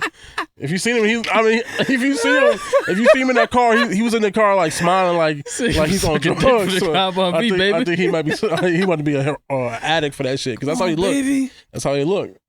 Oh, I got these cheeseburgers, man. Give me that P for some V. Give me that P for some V. I want to fly, baby. I want to fly. Dick, man. Yeah. I just want to fly, baby. Just let me just a little taste. Just want to teleport one more time, baby. That's what heroin is. I just want to teleport to that world one more time. One more time. One more time, baby. Oh, man. Just want to fly one more time. Super strength, baby. Oh, man. Magic Dragon. Oh, man. Just puff on it. Just blow on it. Blow on it. All right. Yeah. Yeah. Boys are nasty. Wildin'. We knew that. Oh, but Mother Milk start freaking out too because he sees Soldier Boy. He's like, oh, this motherfucker killed my parent. Yeah, killed my daddy. Yeah. You killed my daddy. That's the most wasted opportunity I've ever seen in my life. It's not. Really? Yeah, because I don't know if he can act, and I would prefer them to just Probably not have. And he has like anxiety, or right? Something like that. OCD and some other shit. Yeah, that's why he's taking the pills, and he's like, PCP Angel does. Yeah. yeah, yeah, baby. Sure, baby. Sure, man. All right. Yeah. So we doing reviews? Yeah. Mm-hmm. All right. Show topic time. Yeah. The Boys renewed for season 4 at Prime Video. Lit. I guess the first 3 episodes did well enough that they said, hey, fuck it, let's just keep going. Yeah, why not? I guess, yeah. How many, do you know about the comic book series? Like how long this shit ran for? I know nothing of it. Do you think they're going to stop when they run out of source material? They should. Well, I don't know. Because I don't know. Here's the thing, because I don't even know exactly how close to the source material they really even been following it. Because there's stuff that's supposed to have been happened that didn't happen. Like I think in the comic books, like them niggas actually just have superpowers. Like them niggas take like Huey and Butcher, and maybe that's what it might be leading up to the end of this. But I'm pretty sure in the comic books, them niggas just have superpowers and they use them to take down the supers and all that kind of shit. So I don't even know how close to the comic book they're even following shit. But I don't know if they can keep the story good. Then I'll give them a season without the source material and see what happens. Don't go past 5. But yeah, I mean 5 to 6 is probably 5 to 6 is 5. probably a good number, right? I'll keep it sort of contained and then just move on, but we'll see. I don't think companies really think that way. If it's like the numbers stay on an uptick. Yeah, but then you ruin the show's legacy and it's like Game of Thrones. Companies don't care. Okay. It's like Heroes. Heroes was good until well, that was stupid. No, well, yeah, that was like Issa Rae knew when to leave. She was like, all right, there's only so much we could talk about. 5 seasons. 5 seasons, I'm fucking done. Yeah, now Heroes just had unfortunate timing, and then it just got bad. First season was really good. Second season got cut short. Yeah. Because of the writer's strike, and then even that season was a little mixed bag, and then it just never really recovered after. It just got worse and worse after. And but it is what it is. Okay. Ghostbusters Afterlife director announces a sequel, another Spangler family movie. Yeah. So who's the Spangler family? His grandkids. Yeah. Oh, Egon? Yeah, Egon's grandkids. Oh, okay. Yeah, so I think at the end of the last movie, they was heading back to New York. So I think. Oh shit! Yeah, I think. You gonna see Bobby Brown? Yeah, I think it's tentatively called like, or the code name is like Firehouse or some shit. So basically, they're going back to the Firehouse. Yeah. He gotta have a cameo. Who? Bobby Brown. Oh hell no. Yeah. Oh man, I met your dad. And I guess we're gonna have to take control.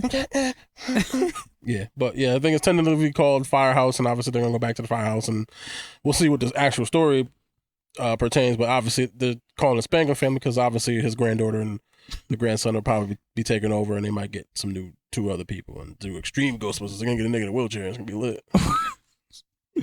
They ain't gonna pull that shit from what's that dude from a house party? that was in the wheelchair. They just keep giving them acting jobs of shit in wheelchairs. Oh wait, are you talking about Chill? The nigga that used to be a rapper? Chill, yeah. The nigga Chill. When remember house party, one the nigga that kept bumping the turntable. Yeah. Chill? Oh yeah. That nigga's in a wheelchair now. They just giving him wheelchair roles. Damn. Shut up. He can't do nothing else. I know, but I'm just saying, like, just. No, they're just giving him roles, nigga. Get it? No, I didn't mean it. Oh, I just man. meant roles as an acting, but that was good. It just worked out. Double entendre don't even ask me. That fucking guy's good. Double entendre don't even ask me how, nigga. That fucking guy's good. Duke Nukem movie in the works from Cobra Kai creators. I'm with it. Yeah. I'm not. I am. This feels like Doom all over again. I Doom? Nah, Duke Nukem kind of got a comedy aspect to it. It does? Yeah. Duke Nukem was a Duke funny Nukem, game. he's just stupid. Like, Yeah. I'm Duke Nukem. I'm cool as shit. Was it supposed to be like a pissing the parody toilet. or something? I don't know if it's supposed to be a parody specifically, but he's just like an over the top Johnny Bravo ass nigga. Yeah. Oh. Arnold Schwarzenegger ass. Yeah, like it's like yeah. And then if it's them, if you see what they do with Cobra Kai and how they sort of took the piss out of fucking Karate Kid and like kind of made it funny, but also like treat it with reverence. I think if they do the same thing with Duke Nukem, I think they can make a fun movie. Like if they don't take it so serious and they're like, oh, this is some over masculine crazy dude fucking drinking beers in America type of, just over the top shit. And just Who's going to play Duke Nukem guy? Like, Johnny. What? Johnny I mean, then Johnny from Cobra Kai. The dad. Oh, no. That nigga old as fuck. Daryl Mitchell. Yeah, that's his name. Yes. Yeah. Nah, I don't want him to play fucking Duke Who's Nukem guy. who's that dude who Raphael. Raph voice. Who's that? He's Jack Reacher now. Oh, Alan something. You know what? I wouldn't mind that. Yeah. Alan whatever his last Hawk. name is. Yeah, the dude who play Hawk. Yeah, I wouldn't mind that. Yeah. Huh? I can see it. Yeah. So he got the muscles. He just play Thad all over again. Yeah. Just a little like tougher, like a tougher Thad. Yeah. Okay. Yeah. I mean, that's good casting. Look at us doing this shit. Facts. Berserk manga will continue after Kentaro's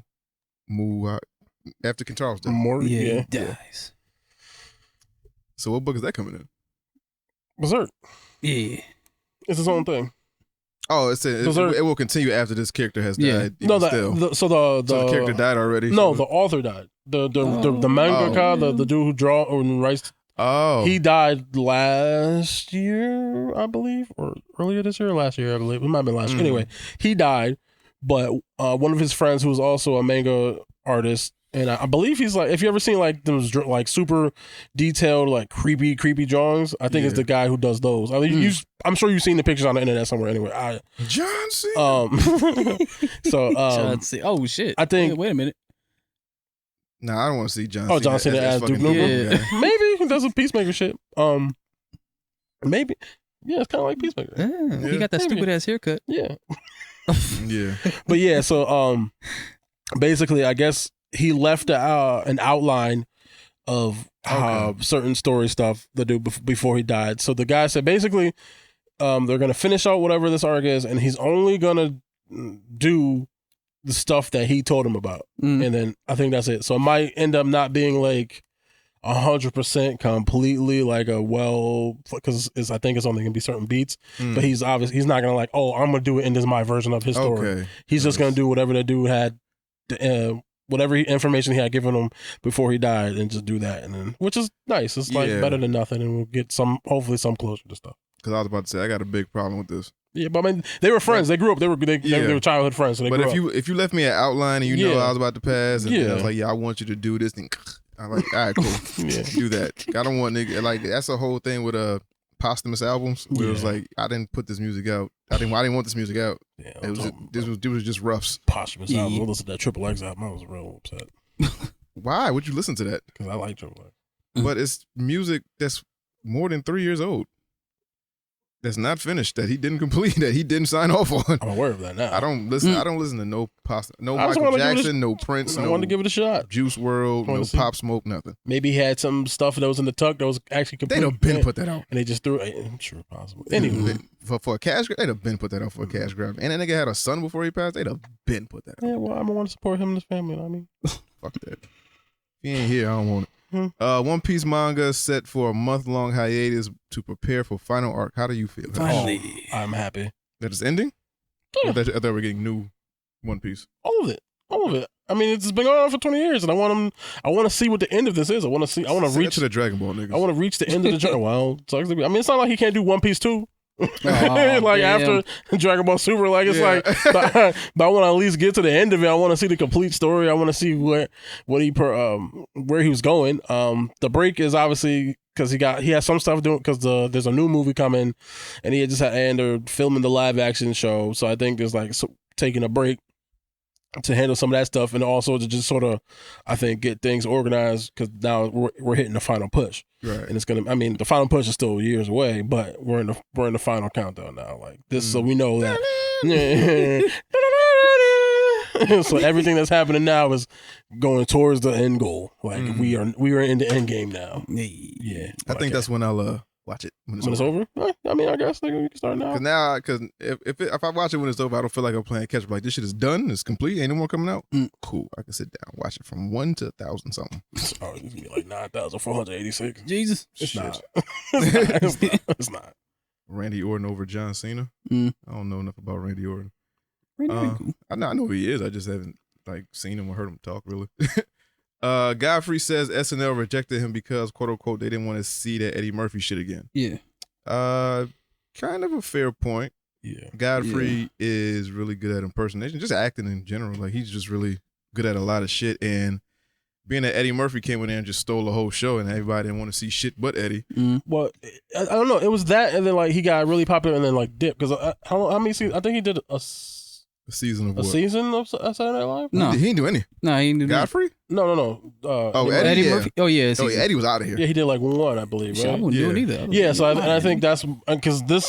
Yeah, I mean, I think I'm guessing that clip was when he was on Brilliant Idiots. Yeah. Like obviously this audition was years ago, and he wasn't certain as why he actually didn't get rolled because when he did his audition, he had killed. He did really well, and he was just kind of. And someone, I don't know, years later, somebody had told him basically why he hadn't gotten picked because there's like we don't want we don't need a repeat of what happened with Eddie Murphy. You come do a season and then you become so big. You use our platform to springboard yourself to such popularity, and then you just dip on us. We kind of want you to come and stay and hang around and do shit for a while. But isn't that like most pigeonholing? Yeah. Most people from SNL do that.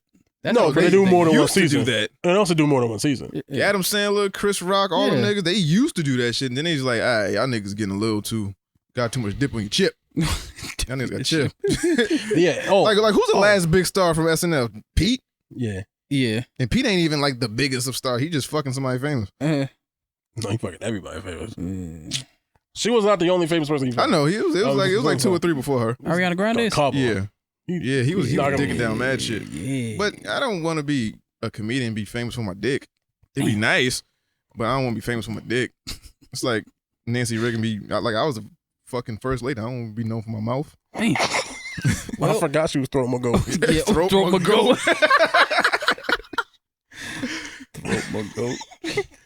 Nah, but that's fucked up that Godfrey was I think he do some good on SNL. He brings some levity to a lot of shit. He brings a lot of comedy, a lot of he does a million voices. That they would have that nigga doing everybody. Facts. And they would have to pay me accordingly. Yeah.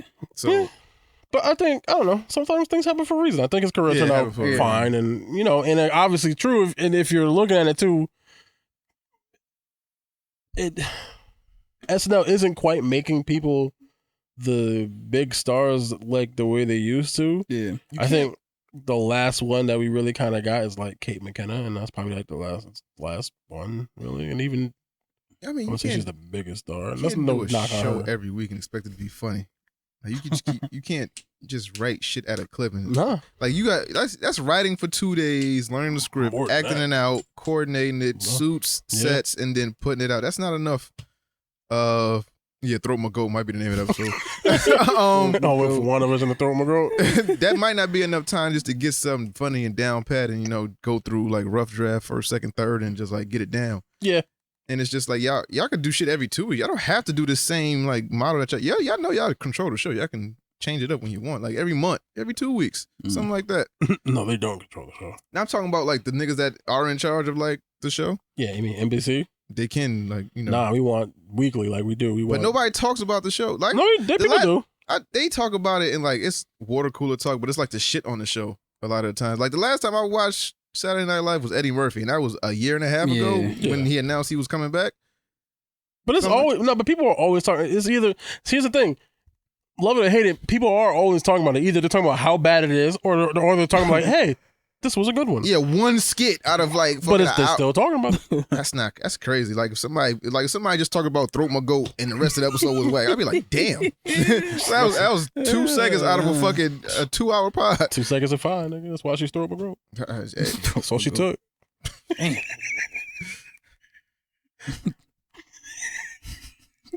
I still don't understand that. Yo. That shit is amazing. How the fuck? She got extra saliva back there. Man. Shit, man. I had to hit my name, but no.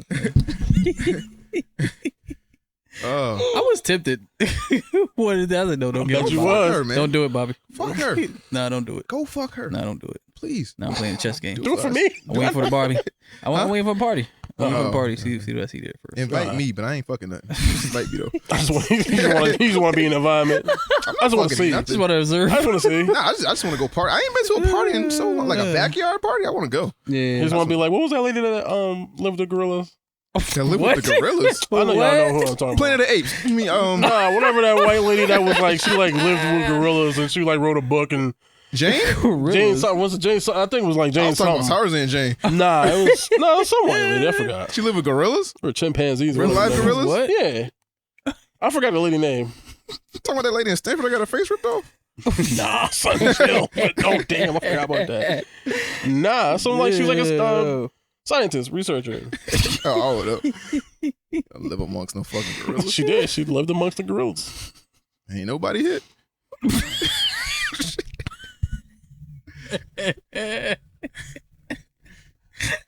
Crawl over this human bitch. That's how we got HPV. That's how you got monkeypox. Facts. The monkey popped and we got monkeypox. Yeah. Human primate virus. Yes. That's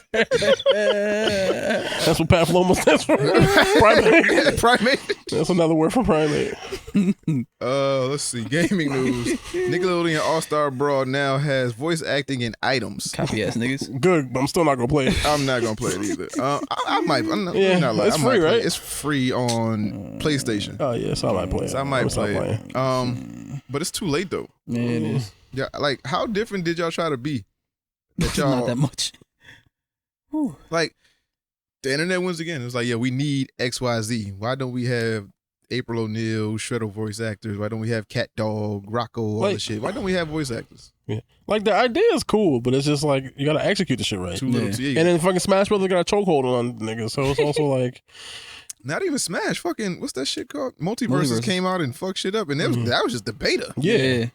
True. Yeah, but that came after, and then they probably saw what they did with Brawl. Was like, but we gotta make sure we don't do that. Nah, get your own shtick. Yeah. Do a little bit better than that. Yeah, y'all tried to make this a tournament game and y'all failed miserably. Overworked GameStop employees walk out, tell gamers to shop somewhere else. I fuck with that. Facts. I can't even remember the last time I've been at GameStop. Facts. I go to GameStop all the time when I'm in the mall. I just go there and say, hey, what kind of I can't remember phone codes y'all got? I went inside the mall. I just leave. I haven't been inside the mall in like 7 years. Ain't nothing there but like nothing for me. That is mad shit, dude. The food court is fucking it's good. Same old shit. I only go to one spot, so it don't really matter. Cheesecake, Panda Express. Nah, the shit that do the teriyaki chicken joints. Where they give you the free sample. I forgot about that. Are these niggas still doing that? Yeah. Oh, I gotta go back. I go there. I'm missing out. My bad. But yeah, GameStop employees walking out. They left a note on the door in the fucking. Now, did they leave the door wide open? No, I think they closed up. I think they just left a note like, "Hey, these niggas don't treat us right. Go shop somewhere else." Yeah. Fuck this shit. I thought they just left the door wide open. Like, hey. Oh no, I wish. Still what you want. Oh, that'd have been better. But I wonder if they could be brought up on charges for that. Nah, because the store got too much shit in it for them to have, robbed it. But they didn't lock it up, so they could be like liable. I don't know how that works. I'm just saying. This ain't the same pictures. Yeah. Okay. Makes sense now. It's just. I think it's just all picture of GameStop. So it says, what does this note say? Come on, bitch. We regret to inform you that we all quit. Our district manager has no respect for us as employees or as human beings. We have been told by our district manager that we were supposed to have had this store achieving sales quotes and running perfectly 6 months ago. which was 3 months before a lot of us even got hired. Unfortunately, despite the staff's best efforts, we are not God. For all of your gaming needs, please visit. And they listed a bunch of other stores. And at the bottom, it says, please spending your money at other establishments that care about, that respects its employees. Sincerely, former GameStop team. Damn. Lit. And this was in Nebraska? Yeah. Shit. That's crazy. GameStop is coming to an end soon? Yeah. I mean, it's been going. Yeah, it's pretty much. It's a slow. As soon as everything become digital. I don't So need it's my Death whole Riders. childhood gone. Like, come on now, what the fuck? Fuck you use GameStop for? Me? Yeah. I get physical copies of my games. Amazon. Good luck. Yeah, you can get those from Amazon and Best Buy. Anything that deliver them to your house same day. Nah, I can't go into Best Buy. I start buying shit I don't need. Touche, nigga. Nigga, I almost put a TV on layaway the other day. Like, how much? I got that. I can make that. How much a week? I'm gonna just pull out my credit card. My ancestors said no. Nah. I can afford that. Hand just 4K? got really- Shit. Hand just got really heavy. Say, nah, you don't need that. I saw the fucking Simpsons arcade game thing, the little Oh, cabinet thing. yeah. I was like, oh, I want that, but I ain't got nowhere to put it. Fuck it. And I was like, no, No. Yeah. save your money. Don't buy this just yet. It's just a bunch of shit in there I don't need. Yeah. Let's see, the Grammy Awards as video game score category. Word. Now, who's on the board for this? That I have You no cannot add shit and then have 60, 70-year-old niggas voting on shit. Because they are just going to pick names that they go with, or it's going to be payola. Because they have to go with what is actually... it's going to be like every other category where it's like, oh, you doing this for a look, or you performing here, we're going to fucking throw you on the stage and shit. But I mean, that's possible. Or they could just like, send them a file like, here is the music. Store credit. Word. Yeah, like, here's the music from this game that's nominated, and then pick what your favorite is. So the chance for the corruption is there, but it might not. We'll have to wait and see. But are they doing all aspects of video game stuff? Are they doing? I think it's just scores. I don't know. I don't think they're doing voice acting stuff. Voice acting, so you gotta wait till the Game Awards for that shit. For voice acting stuff, yeah. I think it's just music scores. I think. Man, don't quote me. Streets of Rage might take that shit. Yeah, I mean, look, it's a start too. Like, they're adding new categories this year. Maybe a couple more years, I might add some more shit. We'll see. Do you think they'll ever add like a science fiction category just to give Marvel their just due? In the Grammys? I mean, not to. No, yeah, that's just music Oscars. stuff. Yeah. Right. Yeah. I'm stupid. What else we got? Last of Us Part 1 PS5 versus Last of Us Remastered PS4. Yeah. Yeah, it's a another cash little grab. clip. Yeah, it is. Yeah, because that shit is $70. I didn't know it was that much money. Man. I'm like, what the fuck? Oh, y'all can kiss my. Yeah. It's not a remake. I don't give a fuck with no. It's not a remake. It's a graphical. Now It's a granted, remaster 2.0. That's what it is. Now, granted, it does look way better. I'm not gonna act like it doesn't look better. Joe like a meth head now. He's old. Yeah, he's old and haggard. Yeah, I saw that. They shrunken his face and more, and he has more bags underneath his eyes fuck? and shit. Yeah, he's fucking. What a zombie apocalypse! Nigga. How much sleep you getting in a zombie No, apocalypse? I was just saying. He look worse. I understand that. In a zombie apocalypse? I'm with it. He looked worse. Yeah, his face got White smaller. people age like stressed milk out. as is. Now I'm stressed and niggas trying to eat me. How you digitally age, man? He's stressed out, nigga. I'm stressed, nigga. Stressed out. Shit trying to eat me. Nah, I'll I play don't the know this little remaster. bitch. I'll play the remaster, man. Eating dog food and shit, nigga. It's an apocalypse. He's stressed out, nigga. I don't know how to use a gun. I'm good with that. So like graphically, it does look way better, but I don't know if they're doing enough to justify a $70 price tag. And I beat it already. So fuck you. Yeah. Yeah, pretty much. That's what I'm saying. I'm not playing this again. Now I saw somebody say like if this came with part 2 and this, I understand that. But like Ooh, 70, it's old purdy. it's not worth $70. That's what come with the bundle on holidays. This should be like $40 max. Nah, I'm good with this. I don't even think it should have been 40 because it's like 9 years old. $70. Niggas put this shit in purdy mode. Yeah, but shout out to them just trying to steal niggas' money. This Somebody's gonna buy it. They released this shit 3 times. Why don't y'all make a 3 then? I mean, they Why work don't on y'all it. I'm sure. Do something. This is the keep you going until 3 comes up. No. Kiss my Kiss my grits. Summer Game Fest Showcase 2022. Everything announced, including The Last of Us remake for PS5. Let's see. What has been announced? Midnight Suns. Yeah, that look cool. Last of Us multiplayer game has a story and is as big as other Naughty Dog games. That's cool. Mm-hmm. Does this come with the remake? I don't know. That might tempt me. Well, not for $60. I'm still not paying $70. Street Fighter 6. Brings gear. I am so fucking hyped for. And they just introduced Guile as one of the characters. Aliens Dark Descent brings players face to face with xenomorphs once more in 2023. First look at HBO series Last of Us. Looks okay. A TV show. Callisto Protocol. That looks good. Call of Duty Modern Warfare 2 gameplay. That looked good. Yeah, that look cool. Layers of Fears is a psychedelic horror chronicle made with Unreal Engine 5. I'm not playing that. Marvel Midnight Suns trailer reveals Spider-Man and release date. Release date is October 7th, 2022.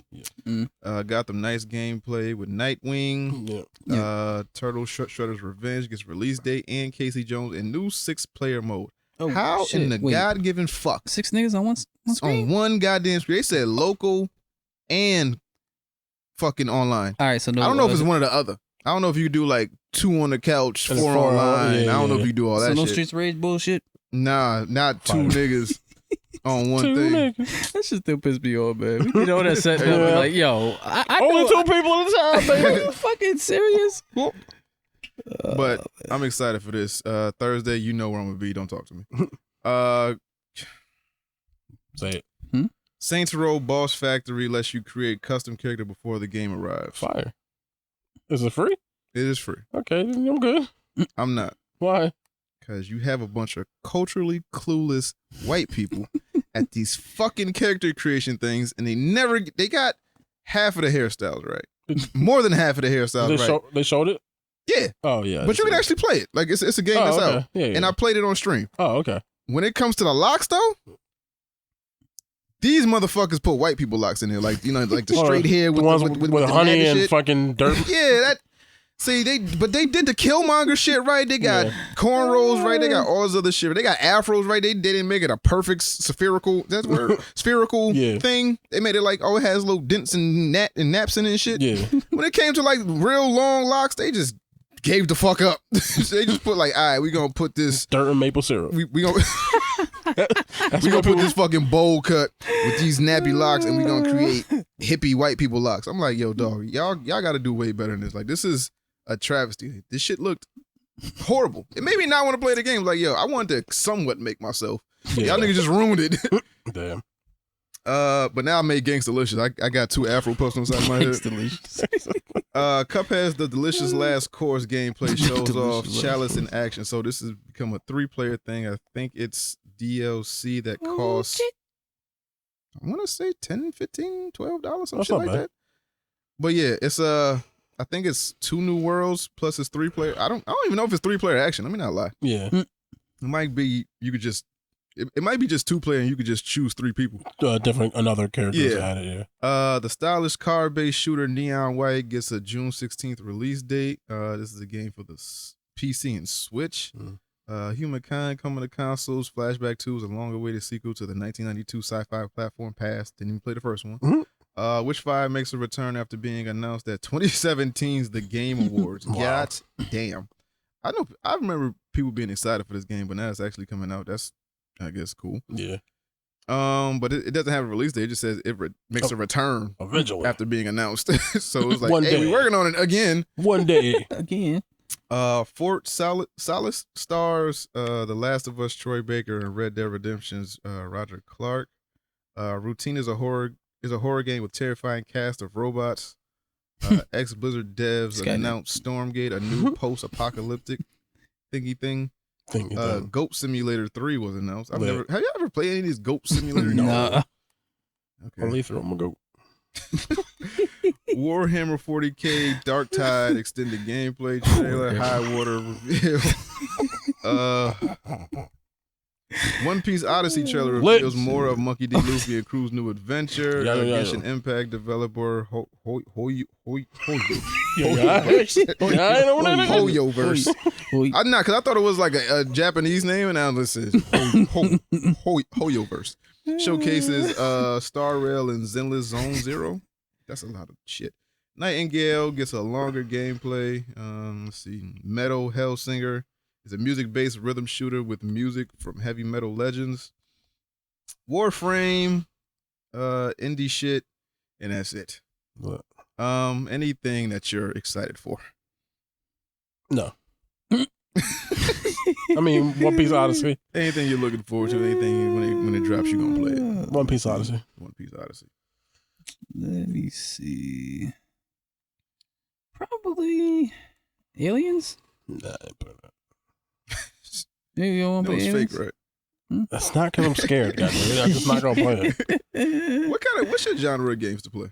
The ones I can play alone. I'm dead ass. I know you're dead ass. like RPGs and shit like Mass Effect and whatnot. They don't like talking to nobody once you leave here. No, nigga. Let's see. DC Marvel news. Tim Burton has strong opinions on Batman's forever batsuit nipples. Yeah. Why do you have strong opinions now? Because they call them weird. It is. Why does the suit have nipples? Then they called him weird for his take on Batman, but you seen the nipples on the suit. He was like, look at that shit. Well, I'm weird. Nipples. Why they but I'm nipples? weird. Nipples. It's always the weird niggas trying to just pick out one weird thing that you did. Right? No, you still weird. We just made a little snafu. You're still eating bricks, nigga. Get on my face. Putting nipples on a bat suit for a nigga. I know what nipples are. Why they on the bat suit? Yeah, because they should have wrote that. They should have wrote that into the script somehow. Like whoever was in that movie, like Mr. Freeze, like something. Nipples should have perked up or something. It's to protect them from trauma. It's like how runners have to put tape on their nipples. Free the nip. You gotta free the nips. Deadpool 3 writer says Disney won't shut the Merc's mouth. Confirms third film will be R-rated. Lit. What do we expect? Do we expect? I mean, are they going all? I know they said they won't shut the Merc's mouth, but are they going all out? Or are they gonna keep it like? I know we got free range, but we're gonna chill out a little bit. I mean, if it's the same writers and if they're gonna keep it rated R, I hope they go all out. As you know, as far as the last one, they can't go. Yeah. So hopefully they let it go all the way. Okay. Yeah. All right. Joker sequel officially in the works from Todd Phillips and Joaquin Phoenix. So say yeah. He gonna be in the asylum. Yeah. But we didn't want this. Well, yeah, I'm a little conflicted. Yeah, it was a lot of confliction. It was like we do want to see where the shit went, but it kind of ended in a really good way. Yeah. Where it could just be a self-contained thing. Prisoners of the moment type of thing. Yeah. Like I don't really need to see what happened. Like this is just a nice little, just one and done. But like I said, these companies want money. Yep. If we know you're gonna go see it, if we put it out there, we're not gonna do Morbius numbers, but we're gonna put it out there. Oh, speaking of that, they re-released that fucking movie back in the movie theaters. Yeah, we did it last week. Culturally clueless old people. Yeah, they thought it was popping because it was memed out. Oh, but nah, they memeing it. They love it. It's Morbin time. They didn't know what Morbin time really meant. See, this is what happens when you get the motherfuckers that read the engagements and like the clicks and don't read the actual memes about what's actually happening. We was making fun of this shit for at least 2-3 years. Say, oh, people love it, nigga. To do 83,000, was it just released in America? Yeah, I think it was just re-released here. Is that like that's like what? It was like $30-something. It was like or $80-something a theater or something stupid. That's crazy. It was something crazy. It was it was something low. It was something stupid. That's like 3,000 a state or some shit. Like, it like was 4,000 a state. It was low. It was something stupid. That's fucking crazy. Hey man, it's Morbin time. It's not. Still probably gonna get a sequel. No, we're not. Yeah, we might. No. If they do a sequel, Tyrese gotta come back. No. If they, I don't want to see anything. If they release a sequel, do they make a joking sequel making fun of all of this stuff? No. I'm gonna take it serious. They might as well just do that at this point. It's gonna happen again with Bad Boon. He comes out as a more. Bad Boon. That's another. Yeah. They'll learn their lesson, and maybe one day we'll you get bullshitting. That might be one of the top grossing films of all time. Bad Boon? Oh, because all the women going. Not even all the women. All the Spanish people going. All the Bad Bunny fans going. Might be some women there. That's gonna be like a top. Bad Boon. I might break top 20 movies of all time. I ain't gonna hold you. I mean, none of it's trash.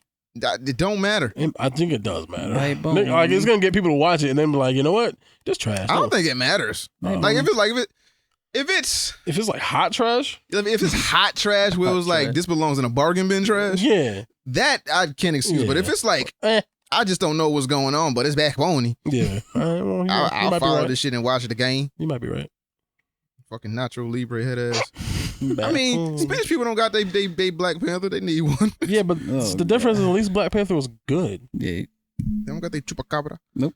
Nah, that's a little too much. Okay. No, they got Blue Beetle come out. They got relax. Facts. And the costume was good. Yeah, it does. I mean, we'll see how the movie. Yeah, again, we'll see how the movie turn out. But the costume look good. And last but not least, Black Adam trailer. Yeah. How do we feel about The Rock as Black Adam now? Now that we've seen it in kind of action. I'm on the fence. Yeah, same here. So he's not a hero, but he's not a villain. He's just angry at people. Yeah, anti-hero. So he kills people. Kill my wife in the beginning of the movie, and I'm sure by the time the movie ends, he won't be killing people anymore. Yeah, I'm not gonna do that. I'm nice. Yeah. Will this lead to another Shazam movie or some shit? Well, they already have another Shazam movie. Yeah, they filmed it. Will he be in it though? Oh, probably the third. I want him to be the big bad. The third one, yeah. Because they did show him in the first one, right? No, they just made reference to him. I don't think we get to a third. Huh? It depends how it comes out. Shazam's? Well, the first one was good. First one was good. Yeah. And we'll see what happens with the second one. Yeah. But that was lightning in the bottle. Maybe not. Maybe we'll find out when the second one comes out. Well, that'll tell us if it's light in the bottle or if there's something there. Does that have a release date though? Yeah, I think it was supposed to come out this year, but then it got pushed back because they pushed everything back. Remember? They moved everything around. Yeah. This is like everything. Like Flash is supposed to come out this year. Aquaman was supposed to come out this year, and then maybe Shazam was supposed to come out early next year. But then they moved things back, so I don't know when it's coming out. I think it's either done filming or almost done filming, but it's filmed. It's like might be done. I just don't remember. Okay. All right. Yeah. So now we do have an interview going on. So that will be placed here with comedian Nore Davis. So you can go ahead and check out that interview right now. All right, so Three Ninjas Podcast, Domino, Hess Jones, Bobby, and we finally got this fucking Zoom to work. So now we have a special guest on the line. So now, if you're watching this later in the fucking ethos of YouTube and all that shit, or if you're hearing it, on your SoundCloud, iTunes, Google Play, Stitcher, Spotify, all that bullshit, all that, yeah. So on the line right now, we have, like I said, a very special guest. He's been on Comedy Central. He's been on Amazon Prime. He's been on HBO. He currently has a new comedy album that came out, I think the 1st of June. Titled Nore. So, yes, sir. On the line right now, we have comedian Nore Davis. Nore, how are you, man? Gang. We out here. Doing good, man. Doing good on this Sunday, Staying low and trying not to spend no money. Word. I think we all, just trying to get through life, trying to spend the least amount of money. We travel places like, gas, like, I don't know if I can come there. Yeah. I don't know if I can go where you talking about. Nigga, like I said, inflation up, sour power straws are up, everything's up. we paying for this white world war. Yeah. We paying for the white world war. Yeah. White folks still at war. We paying for it. Yeah.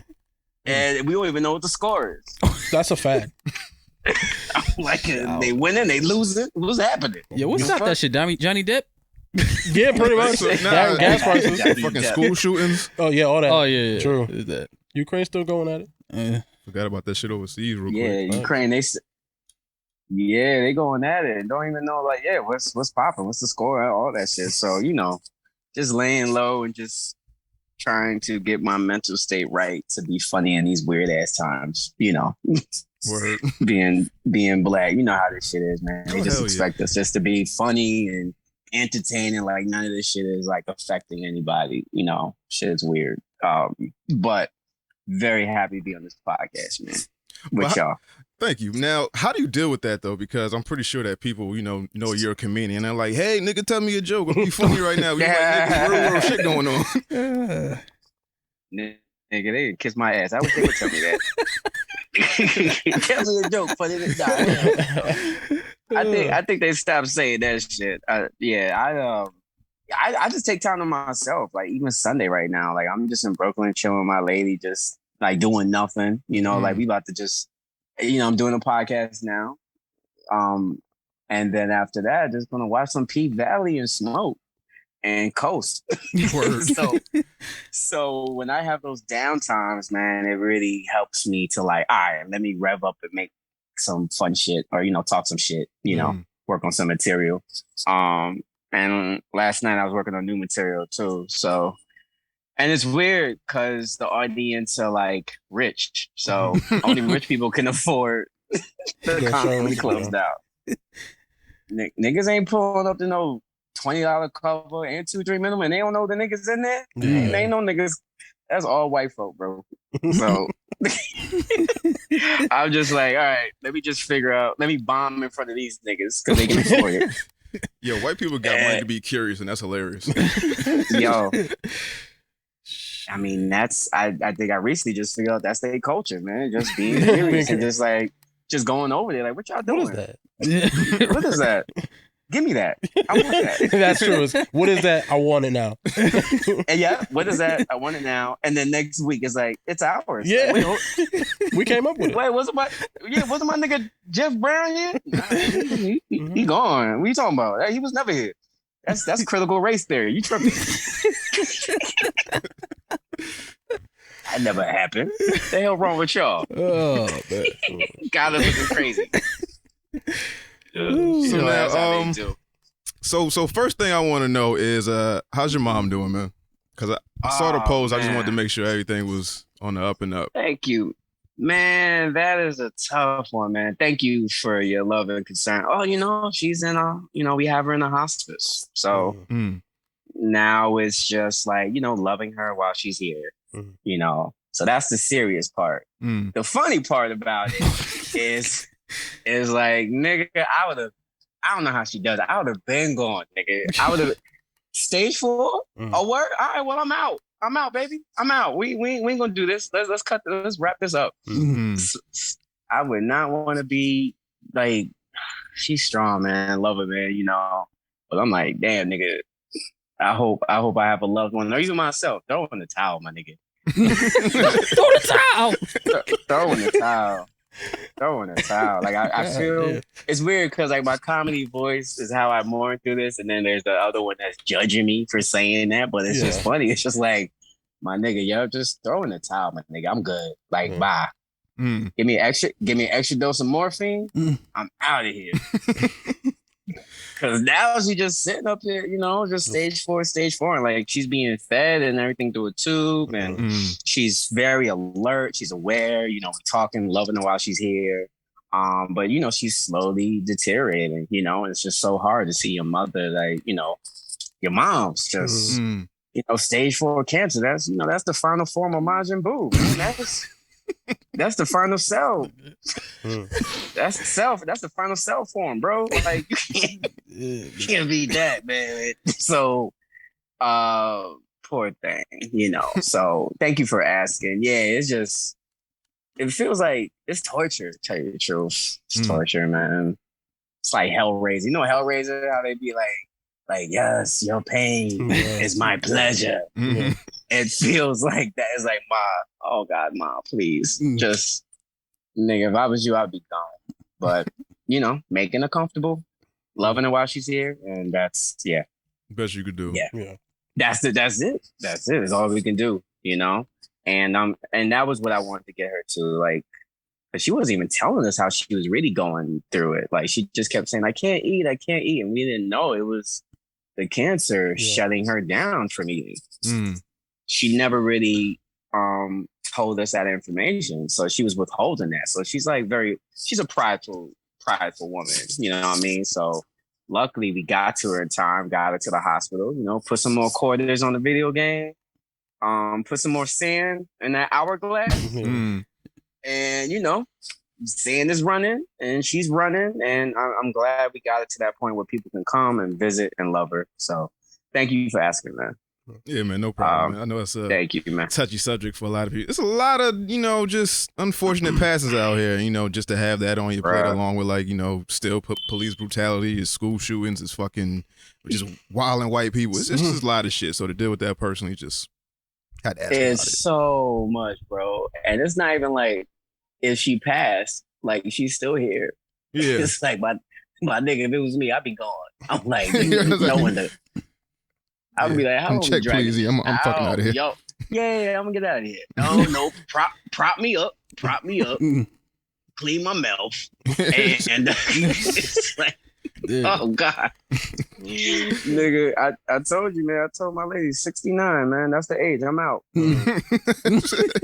Why 69? I don't know. It's just a good number. Feels like a good number. I feel like 70's a little too old. I think my 60's gonna be fire, and Just put me in my Lamborghini and a double shot of morphine. I'm out, baby. I'm out. Cruising down that fucking turnpike. I'm going. Yeah, I want to do. That's my death shit. I want to do Grand Theft Auto. Like I want to see if I can get 5 stars in a Lambo on the New Jersey Turnpike, and the first nigga to the Delaware Bridge wins. That's what. And right there, I'm gonna hit right into the fucking bridge, into the river, and that's it. I ain't taking nobody with me. You know what I mean? Like just that Lambo. Yep. just that Lambo. Me and my man. I'm out, and let that insurance money go to my daughter. You know what I mean? I already got it all planned out, baby. Right. Now, a comedian's brain, is it ever allowed to rest, or is everything turned into a bit eventually? Because that's, trauma, good shit, bad shit. It's just everything in the world's like you observe, and then you're just like, oh, I could make that funny. Yeah, nigga, great question, bro. Yeah, it's never turned off, man. I put this trauma to work, baby. that fucking judgmental, shameful voice that you grew up with, probably your mother, your grandmother, your dad. That voice in my head is definitely my mom, and it's just always judging. Even right now, it's like, why are you sitting like that? Why you look like that in the camera? Can they even see you? Does that guy even like you? Oh my God. What is this podcast?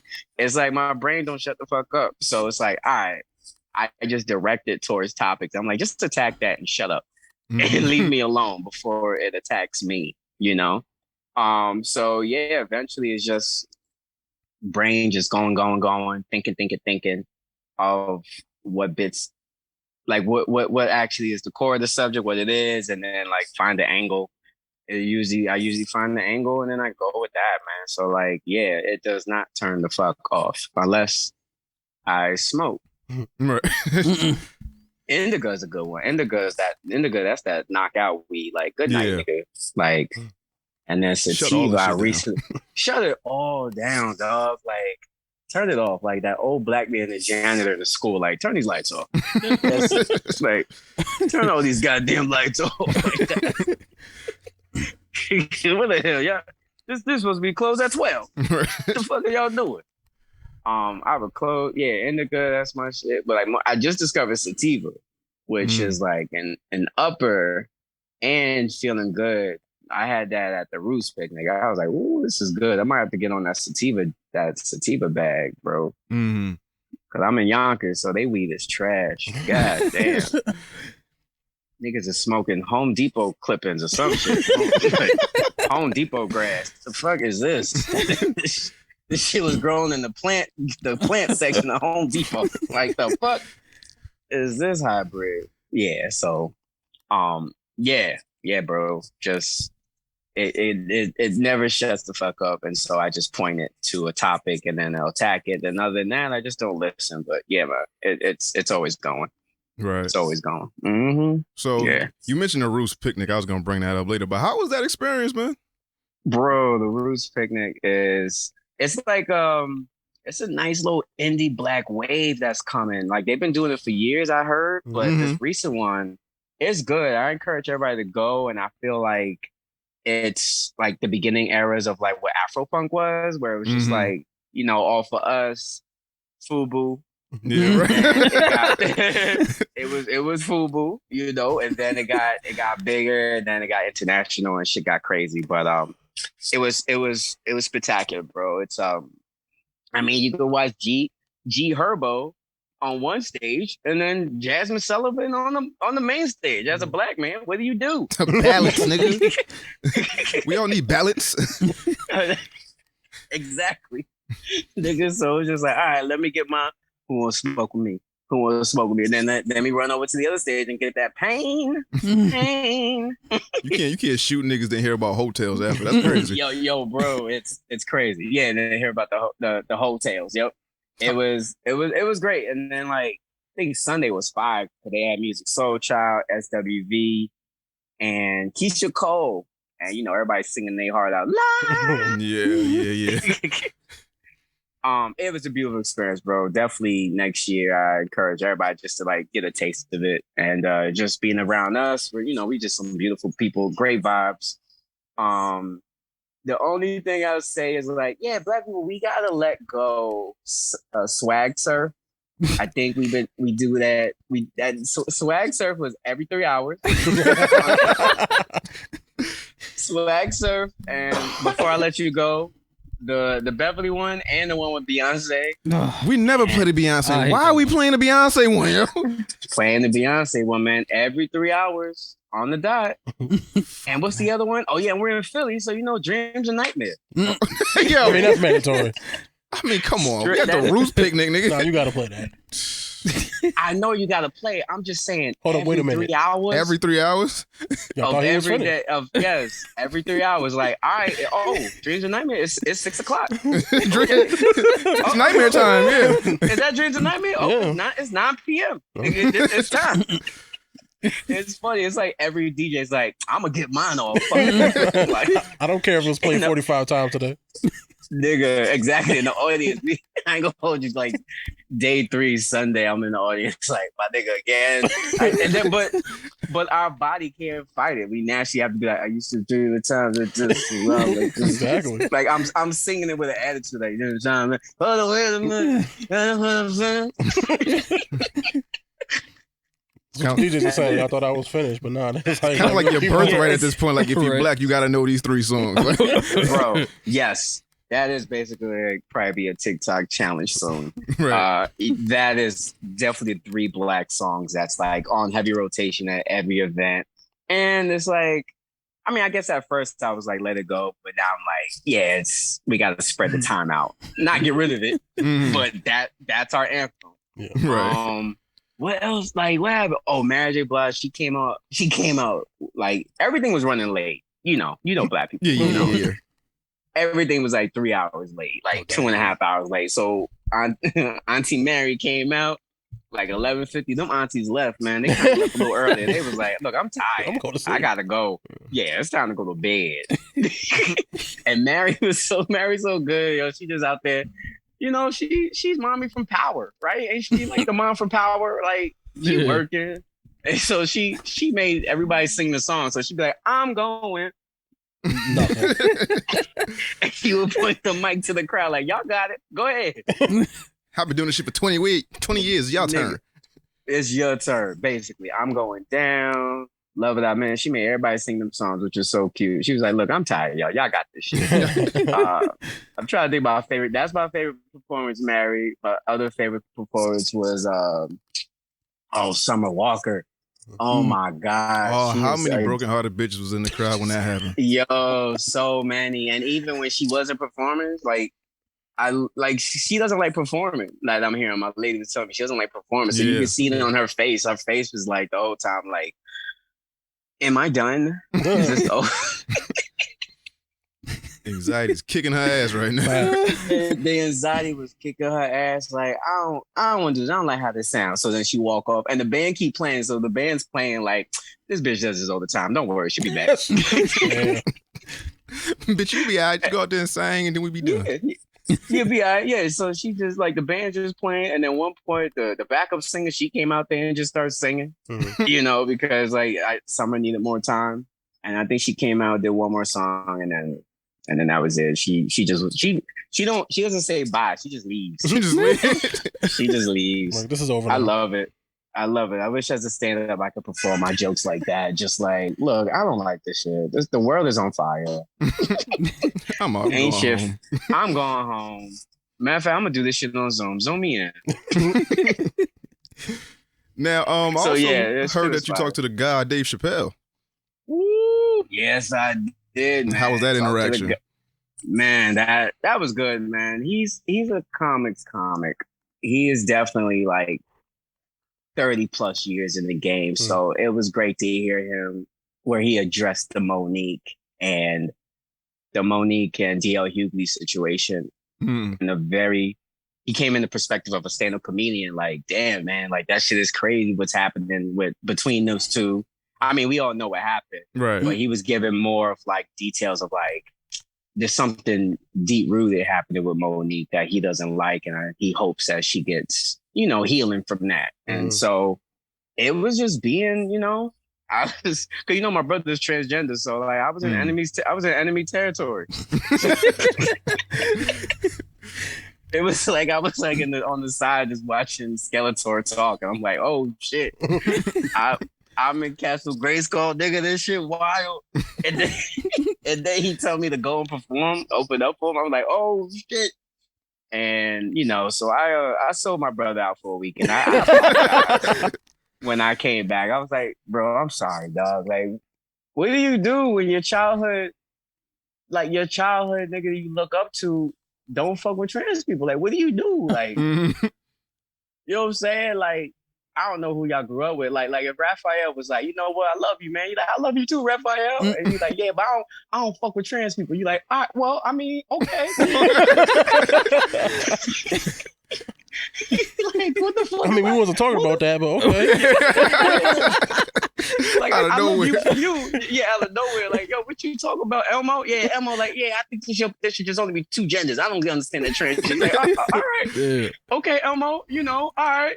I guess that's what we doing. That's how I can describe my appearance. And then I got out of the Castle Grayskull. And I was just like, oh shit, I was tripping, bro. Like I was, man, you join any group for 3 days, man. You gonna join them? Yeah. Nigga, y'all three niggas go to KKK. After day 3, you're like, well, the niggas was tripping over there. Them hoods is fire. Yeah. And I did not know this cloth was so breathable. They got the shit in red? It's in red. I mean, listen, crosses can keep you warm, Exactly. Hilarious. The crosses keep you warm. I mean, that's just free heat on your lawn. Free heat on your lawn. Free heat right there, it cut me down on my Con Edison bill, and then you get out of it. People's like, yo, you was fucking tripping. Like, you right, I was tripping. My bad, dog. So it was like, you see that. hate, I see savings. Yo, exactly. I see savings. Yeah. They was just trying to warm up the house. I mean, what's going on. That's fucking hilarious, bro. Yeah, so that's how I describe that experience. It's just like, oh shit, I'm in Castle Grayskull, and I get out of it. I'm like, oh shit, this nigga, wow. Yeah, but he's an old head, you know what I'm saying? So he doesn't really understand the insensitivity it is. And plus, niggas like 30 plus, 60 million. What else he gonna talk about? Right. At this point, I tell my brother and community trans people, I'm like, they just trolling now. Now they just trolling. Yeah. They just trolling. Now this shit is just like, bruh, like y'all dead ass have nothing else to talk about because it's, as social media and the algorithm, it don't matter if it's good or bad if it gets engagement. So that's gonna get engagement. You know what I'm saying? So I think it's from more of a smart and dumb way of just trolling with the specials, That's all that shit is. I mean, and like when I'm watching him perform, he's just a older black man who's goofy and just wants to tell jokes about everybody. Yeah. That's the safe way of putting it. But then the other side is like, yeah, nigga, I sold my brother for a spot. Fucking nigga Chappelle, nigga. Exactly, man. Like he's the reason why I got into stand up, and then you see him do the transphobic type jokes. It's like, damn, what you gonna do when I don't know, Chippendale Rescue Rangers, right? Yeah, like Batman, Chippendale Rescue Rangers. Like who else? I don't know. Like you know what I'm saying? Like the whole Mickey Mouse, DuckTales. They like, yo, we'll fuck with trans people. Be like, well, I guess that's what. Okay. I'm with you, Donald. Now from it was no, go ahead. But yeah, it was a good. No, it was a good experience. So it was a good experience, and even all that stuff, I'm like starting to work out in my head. I want to like bring that to the stage because like that's just an angle I never heard of, or perspective I never encountered. So it's so raw, but honest. Yeah. Word. Now listening to your stand up, I've come to the conclusion you're a big fucking nerd. Like, yes, you're really into this nerd shit. So, yes, I am, bro. A very important question I have is, who's your favorite Ninja Turtle and why is it Raphael? Oh man, hell yeah. Well, Raphael, I mean that's the nigga of the group. That's why I gravitate. He's a real nigga. He can't stand his fucking snooty ass, uptight Leo. Right. Michelangelo's a goofball. Like he kind of relates more to Mikey because he's a goofball, but like he's younger than him. And Donatello, he's his own tech nerd. So like, it's like, I mean, you saw the new updated Ninja Turtles. They basically they put a durag with eyes. Oh yeah, that's what they did for the movie. Yeah, wait, Raph got waves? No, it's the same shit. It's a bandana, but the eyes is cut out. Oh shit! Yeah, it's a durag with the eyes cut out, bro. I'm like, that's a whole nigga. They even know it. Might as well put a Scully on a nigga. Like they put a Scully with 2 holes in it. I'm like, yo, they even know. So like, he's a real one, bro. And then definitely from the 1989 film. That's one of my favorite films as a kid, and I remember watching that shit in the theater, and that shit was fire. And I remember, I saw the tattoo you got with a Raph in the tub. I was like, that's an interesting one. That's an interesting scene to put on there. It's like very, very pivotal. When they slapped him? When they threw through a fucking roof. Yeah, that is my Summer Walker tattoo right there. I was hurt when they threw Raph. That nigga didn't move. Bro, that's when my nigga was down and out. That's how I feel all the time before I'm about to perform. Just down and out. Beat the fuck down. I feel like I'm in a tub of sorrow. Nigga, I'm in a tub. I'm like, nigga, that is me sewn up in a perfect picture. So I had to get that tattoo. Yeah, that's Raphael getting his ass beat and he in the tub. Yep. I love that shit because my niggas really on the roof. Like, how you expect y'all niggas gonna beat me? And then like 100 over here, like, good answer, good answer. He said, "Oh shit, all right." He's like, "Oh, you got your people. You ain't say all that." Exactly. So imagine all those ninjas just like police brutality, inflation, anxiety, depression, war, bills, doubt. Insecurity. It's just like, oh, that's how y'all gonna beat me. Okay, good answer. Good answer. So that metaphor is just a perfectly written scene, and it just speaks to me. So yeah, I'm such a big fucking nerd. You're right, and I don't know. Yeah, I just want to be that type of black stand-up who has a little bit over, like a little bit much more like nerd references in his punchlines. I just think that's kind of cool. Just to have that and speak to the real niggas out there and my ladies and non-binary, everybody of just like putting just a little bit of nerd culture in stand up. That's my wave. I love doing that. Mm-hmm. So it's literally me. So how I first discovered you, right, is I was on Kevin Eastman's page and he had posted a clip of this bit you did about the Ninja Turtles. When I heard that shit, I was like, this nigga got me already. I don't give a fuck if he's funny or not. I'm gonna check all his shit out. Fire, bro. So I saw that shit. I was like, yo, that's dope that Kevin Eastman actually recognized it and then posted it on his page. Yeah, man. I mean, I won. Yeah. I won. I'm fine. Like, I'm fine. The rest is just extra credit now. But like, yes. So imagine Kevin Eastman is like, yo, I don't fuck with trans people. Like, what you gonna say? Yo, I've talked to Kevin Eastman several times, and if he said some shit like that, I mean, sometimes you gotta care. Sometimes you just not gotta care about him. Like, yo, Kev, man, like, yo, you tripping right now. But like, look, I'm with you, whatever we gonna do. But like, I can't be with you though. Yeah. But anyway, that was a nigga. That was fire. Like, cause that was me too, bro. I sent like that clip to his page because I met him because he's at all the Comic Cons. Like, if you know, he's basically the white version. He's everywhere. He's the white version of the Black Ranger. That nigga gonna be at every event and he's signing. And like, good for him. That nigga's always there. So I told him, I did a comic view thing, and he was like, oh, word. Not comic view, excuse me, Comedy Central bit. And he was like, oh, word, oh, cool, man, yeah, send it. And then his wife heard, is like, oh, really? That's so dope. Yeah, send it to this email. So she gave me her personal email, and I sent it to him. And then that's when they replied, and then they posted it. And I didn't even know they was gonna post it, but that shit was fire. And then he sent me like a care package of like signature Ninja Turtle stuff, like with his logo on it. And the Last Ronin, that comic book that just came out, he signed the first cover for me. So I have that framed. And yo, bro, yeah, I know. I know. Sorry. I mean, but you know, I could send you a picture of it. Nigga said, yo, you can fucking buy this NFT. I can send you the NFT of it if you want. You can have it in your virtual room. Nah, fuck out here. Yeah, you stupid. On my face, bro. He's stupid. He's like, yo, I hate you, nigga. Shut up. That shit was fire, bro. Yeah. So I didn't even know, like, that's what's up. Like, I didn't even know niggas really be following Kevin Eastman like that. But like, yeah. Nigga, I am Turtle God over here. Oh, word. I'm one of them niggas. Like, I'm one of them. I've been watching since the 1990s cartoon all the way up to, even if I don't like the shit, if it's Turtles and it's whack, I'm gonna still watch it. Exactly. Comics, games, all that shit. Yeah, I watched all of them except for the Disney XD one. Did you see that new one? I see everything, nigga. I seen the Batman one. I seen. Oh, the Batman was hard. The Batman was fire. That shit was tough. The Disney XD they one, killed that shit. It was a thing.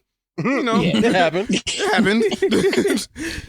Didn't say I enjoyed it, but you know, it's Turtle, so you know, I'm already in it. Yeah. I don't think I like that animation for it, and not even on some like old British shit. It's just like, I don't know what they were trying to go for that, but it's all good. Yeah, but like, yep, such a mid short head. So I wait. So who's your favorite? Who's your favorites?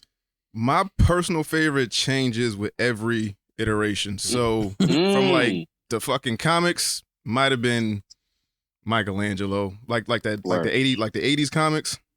When the movie came out in 1990, it was Donatello. Turtles 2 came out. It might have been Raphael. Turtles 3 might have been Mikey. You know, it just changes every time I watch. I'm like, oh, I fuck with this nigga in this one, but the other ones is like, you know, everybody else kind of like up there. I like that, man. You have like a very particular taste. Like, yeah, at the diner I like coffee, but at the restaurant I want wine. Nah, because like I'll be watching the cartoon. I'm like, oh, Donnie mad smart, and then they'll put him in the movie. I was like, this nigga Donnie tough as hell. Like he damn near beat everybody up. And then like you know. He was using big words when he called Casey a claustrophobic. Hilarious. But then I got it when I was older. I was like, this nigga Casey thought he was calling him gay. I was like, you want a fist in the mouth? Never even looked at another man. Claustrophobic. Yo, I didn't even know that. What film? Wait, that was the second one, right? Nah, that was in the first one. Oh, it was the first one. Yeah. This is the point where they left the farm. Raphael was up. Yeah. Them niggas left the farm, got back in the sewer, and they was about to go fight the Foot to find Splinter. Yeah. And then Casey was like, Casey was like, I'm not sleeping down here. And Johnny was like, you're a claustrophobic. Yeah. Classic shit. You're a claustrophobic. I'm what? What, nigga? Yeah, he reacted like he called him like he was gay or something. Yeah.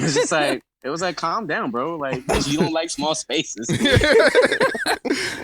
even looked at another man. Yeah, exactly. I never looked at no other man. What you talking about? Like, yo, that shit was hilarious. Yeah, now Splinter was firing that. All right, so like, and so in the 90s movie, you like Donnie in that one. Right. All right, where Donnie was firing that one. I like Raphael. I mean, obviously because of the tattoo. What about you other guys? Who y'all fuck with? Michelangelo. I've always liked Michelangelo. I like being goofy and shit. Yeah, just having a good time. So, and pizza. Pizza. Nigga, pizza owes them all the money, bro. Yeah, Pizza Hut was popping back then. Wasn't it Domino's that got delivered? Nah, Pizza Hut. Pizza Hut. You remember the Pizza Hut commercial at the beginning of the tape, nigga? Yeah. Games in the distance, sunrise on, it strikes on the battery. Yo, classic, yo. Man, this is my dream, man. Just to get on the podcast and nerd out with some niggas, man. I love it. That's us, nigga. I'm saying. I love it. We actually got a take about the movie. You know, everybody talks about Batman and Superman and all that shit. Ninja Turtles is arguably the greatest, not the greatest, but the best comic book movie ever. Yes. Possibly fact, the best. It is one of the greatest comic book movies, especially the 89 one, the 1990 one. Yeah. Like, nigga, Jim Henson was in a building. Yo, it was real niggas in them suits. Yeah. Corey Feldman. They went to Sesame Street himself. Right. It was like, hey, nigga, we want 5-foot turtles in a fucking sewer. April O'Neil, Casey Jones. We want to wreck shit. And Jen Henson said, "Say less." Say nigga, Say less. I fuck with frogs and pigs all day. Turtles, nothing, nigga. It's Hell nothing, yeah. nigga. And these niggas fight. Oh man, oh man, ain't tell me shit. Sign me up. I mean, yeah, it's arguably one of the. I mean, I don't know if that's even an argument. Yeah, it is the best comic book film out. I mean, if we think of some others, I mean, yeah, like Marvel and everything's going down the line, but like as an independent cartoon, as where it was, the animation was only created to sell toys. Yeah. Where like the animation surpassed the toys. Mm-hmm. I mean, it definitely did that, and it was. I related so good to it because just like y'all three, man, like I never really had any older brothers, and I'm the oldest one. So I always saw myself like, oh man, those if I had brothers, they would be like that, and I would be the red one. I would have a goofy one, the smart one, and a fucking mama's boy one. He just I think it's just a perfect characteristics, and yes, it is the greatest comic book movie out there. Compared to what, like, especially for the time. Yeah, like niggas thought Turtles was real, motherfucker. Nah, that shit broke records for the time it was out. That shit was a damn near like an independent film when it came out. Yeah, nigga, exactly. And like, I don't know if you saw How It Was Made or something like that. Like it was on Netflix or something. Like there was a good documentary. Oh yeah, they went through yeah. I saw that. The grits and grind of like how to make that independent movie. And like I love to hear those type of stories of like, wow, it's just like us. Like y'all create a podcast while I'm doing comedy. It's just people just creating dope shit, and like you just can't lose. It's just so inspiring. So I owe the Ninja Turtles my life. When I'm on that Emmy stage or Oscar, I'm like, I would like to thank Raphael from the Ninja Turtles. And the Three Ninja Podcast. Thank you. I would like nigga, if you ever remembered us besides this point, I fuck with you. That's a fact, man. Yeah, no, when you hit me up, I was like, for sure, man, that's easy, man. Any black media that hits me up, I always say yes, because it's just we're always clinging on to the white ones and like mainstream, but it's just like, my nigga, y'all are just as live as they are too. It's just like they're older. You know, right. And also it's not even those times anymore. So it's an honor to be on your podcast, to be real talk. You know what I mean? Like, appreciate that, man. Hell yeah. All right, so back to Ninja Turtles. so now, speaking of Ninja Turtles, right? For your newest album, you worked with Ben Bishop on the artwork. Yeah, glad you picked up on it. Yes, I did, man. Ben Bishop, yeah. Ben's been on the show before. Shout out to Ben. Oh, Ben, he's been on that show? Kevin, you got us fucked up, though. So Ben Bishop's been on the show. Kevin Eastman's been on the show. We've had a lot of guests. We've had a lot of people. Bro, yeah. Fire. All right, yeah, no, I gotta download those episodes. Nah, I just be saying yes to shit. You know? I feel you. I feel you, though, but now we got some good guests. So, but yeah, Ben Bishop, how'd you hook up with him? So send it with Kevin Eastman. Kevin Eastman's wife is the one that really runs the behind the scenes. Oh yeah. So she had a Halloween. Yeah, exactly. So you know the vibe. Yeah. So she had like some Halloween spectacular a fundraiser where they would draw the Halloween versions of the Ninja Turtles. And so I was the host for that. So the illustrators on that panel was Ben Bishop from Ronin. I forgot the other guy's name, but he was also the head director and illustrator for the Ninja Turtles in 2012, 2013 animation. That cartoon, the TMNT one, that movie. Yeah. Which is like one of the best animated movies also. That shit fire. And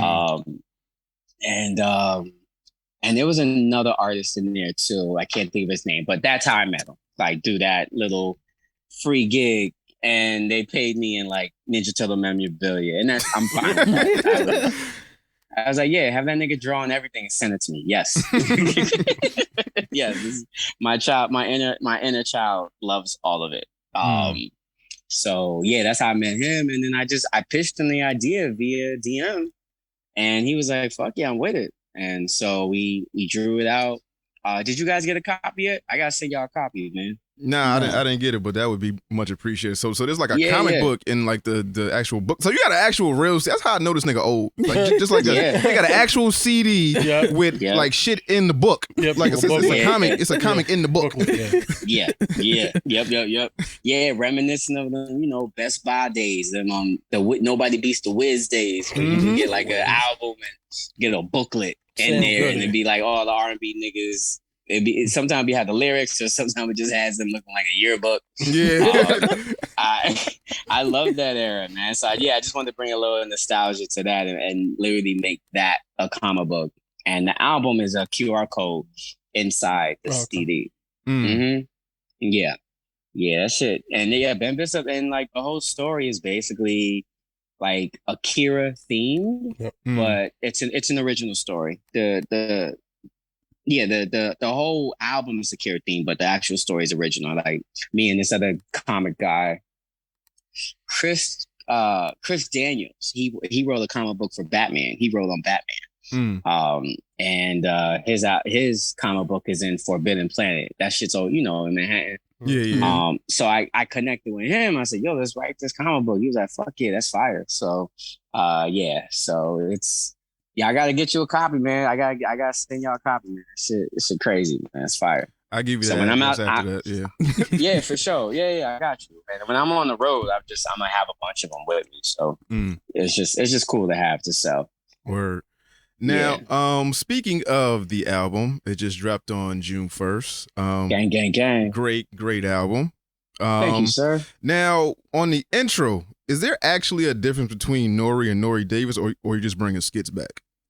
Oh man, yeah, no, there definitely is a difference. Nore is that raw and unfiltered voice, and Nore Davis is the one who's more timid and scared and doesn't want to cause any trouble, any mischief. So I was able to out the gate, my first joke was about the White World War. And I still perform that bit, and white people look at me like I'm crazy. And I'm like, nigga, like that niggas is really fighting each other. Like white people, it's you.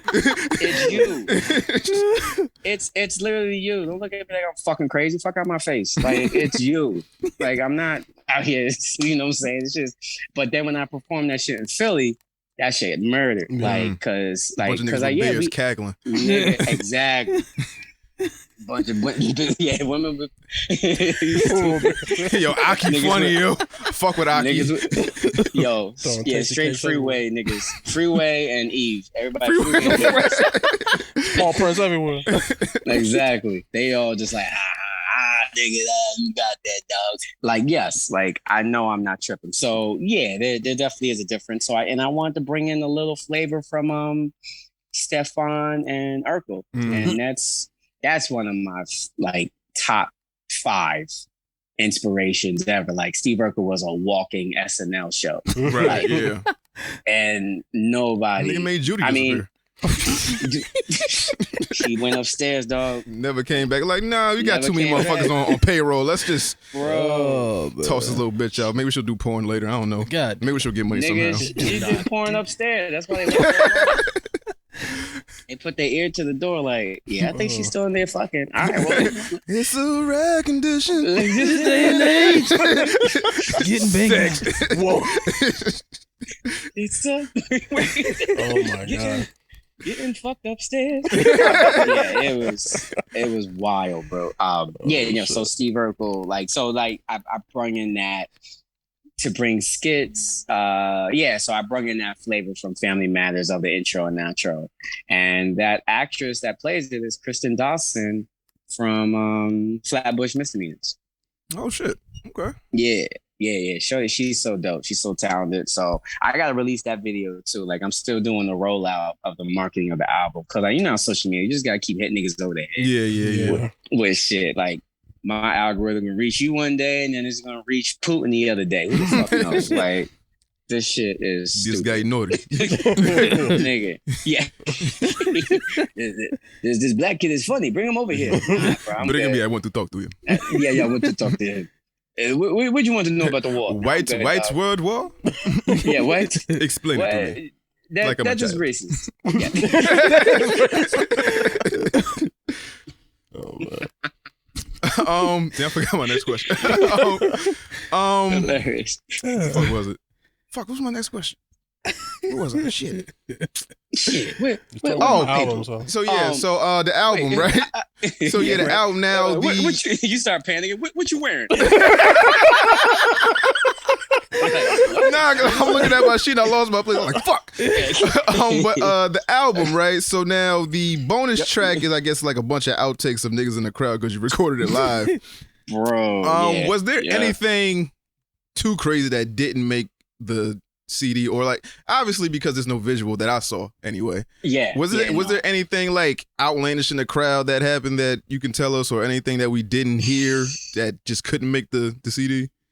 I think you guys heard Shorty getting kicked out the show, right? Mm-hmm. Yeah, like I think that's the most wild. But let me think.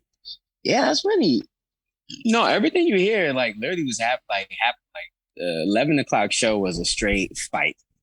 It was a straight boxing match. I'll never do 11 on a Friday ever again. Like you get the audience, even my fans. Like the fans that pulled up, they were dope, but the club's random ass, drunk ass walk ups outpowered my fans on a Friday at 11.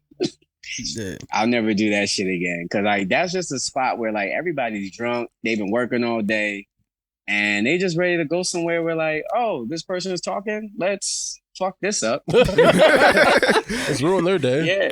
Yeah, exactly. Let's ruin this shit real quick. But it was just so everything you heard is like it's live and direct, and yeah, there are visuals. Like I'm releasing snippets, so even the snippets you see on my reels, those are like from the 11 o'clock show, and I was actually able to get some jokes off. But the only crazy shit was like, yeah, Shorty just kept sleeping, and then she would wake up during a punchline. That was weird. That was so weird. Funny. Yeah. Yeah. It's like, why are you out here, girl? Go home. Like, I don't even understand those type of people. Like, I don't want to go home, but I feel like ruining shit. Nah, she was a single mother. She didn't have a kid, so it's just like, I'm going somewhere. I'm doing something. I'm getting drunk something. You're right. She came the fuck out, and then she got kicked the fuck out. I mean, what are y'all doing? Like sometimes people just need a place to sit down. Right. Not gonna right the fuck out.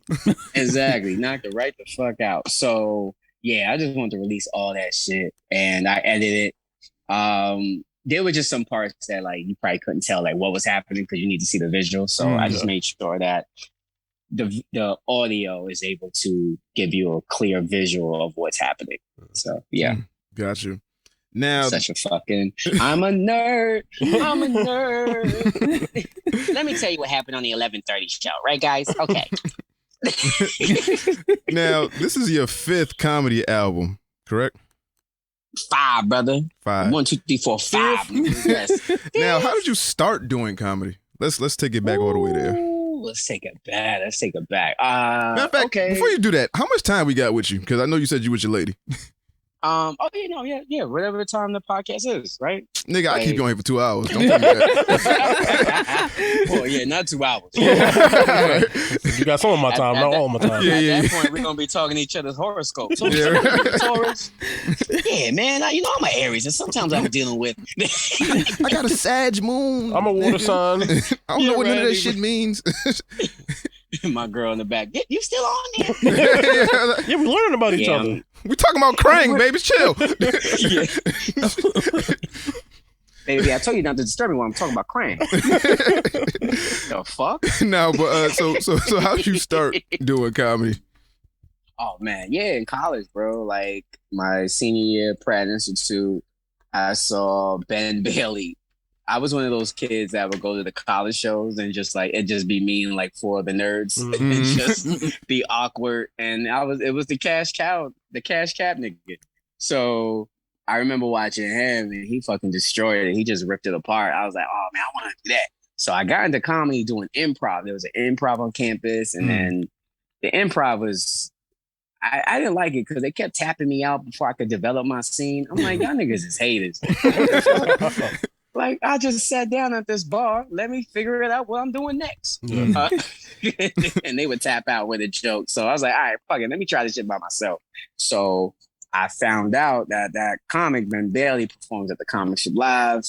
Went there one night just to scoop it out. I was like, this shit fire. And they had comedy classes. So I lied to my mom and saying like, yo, I got this college course that's like $400. And you know, and she's like, all right, well, ask your dad. So I asked my dad, and he was like, yeah, here, nigga, whatever.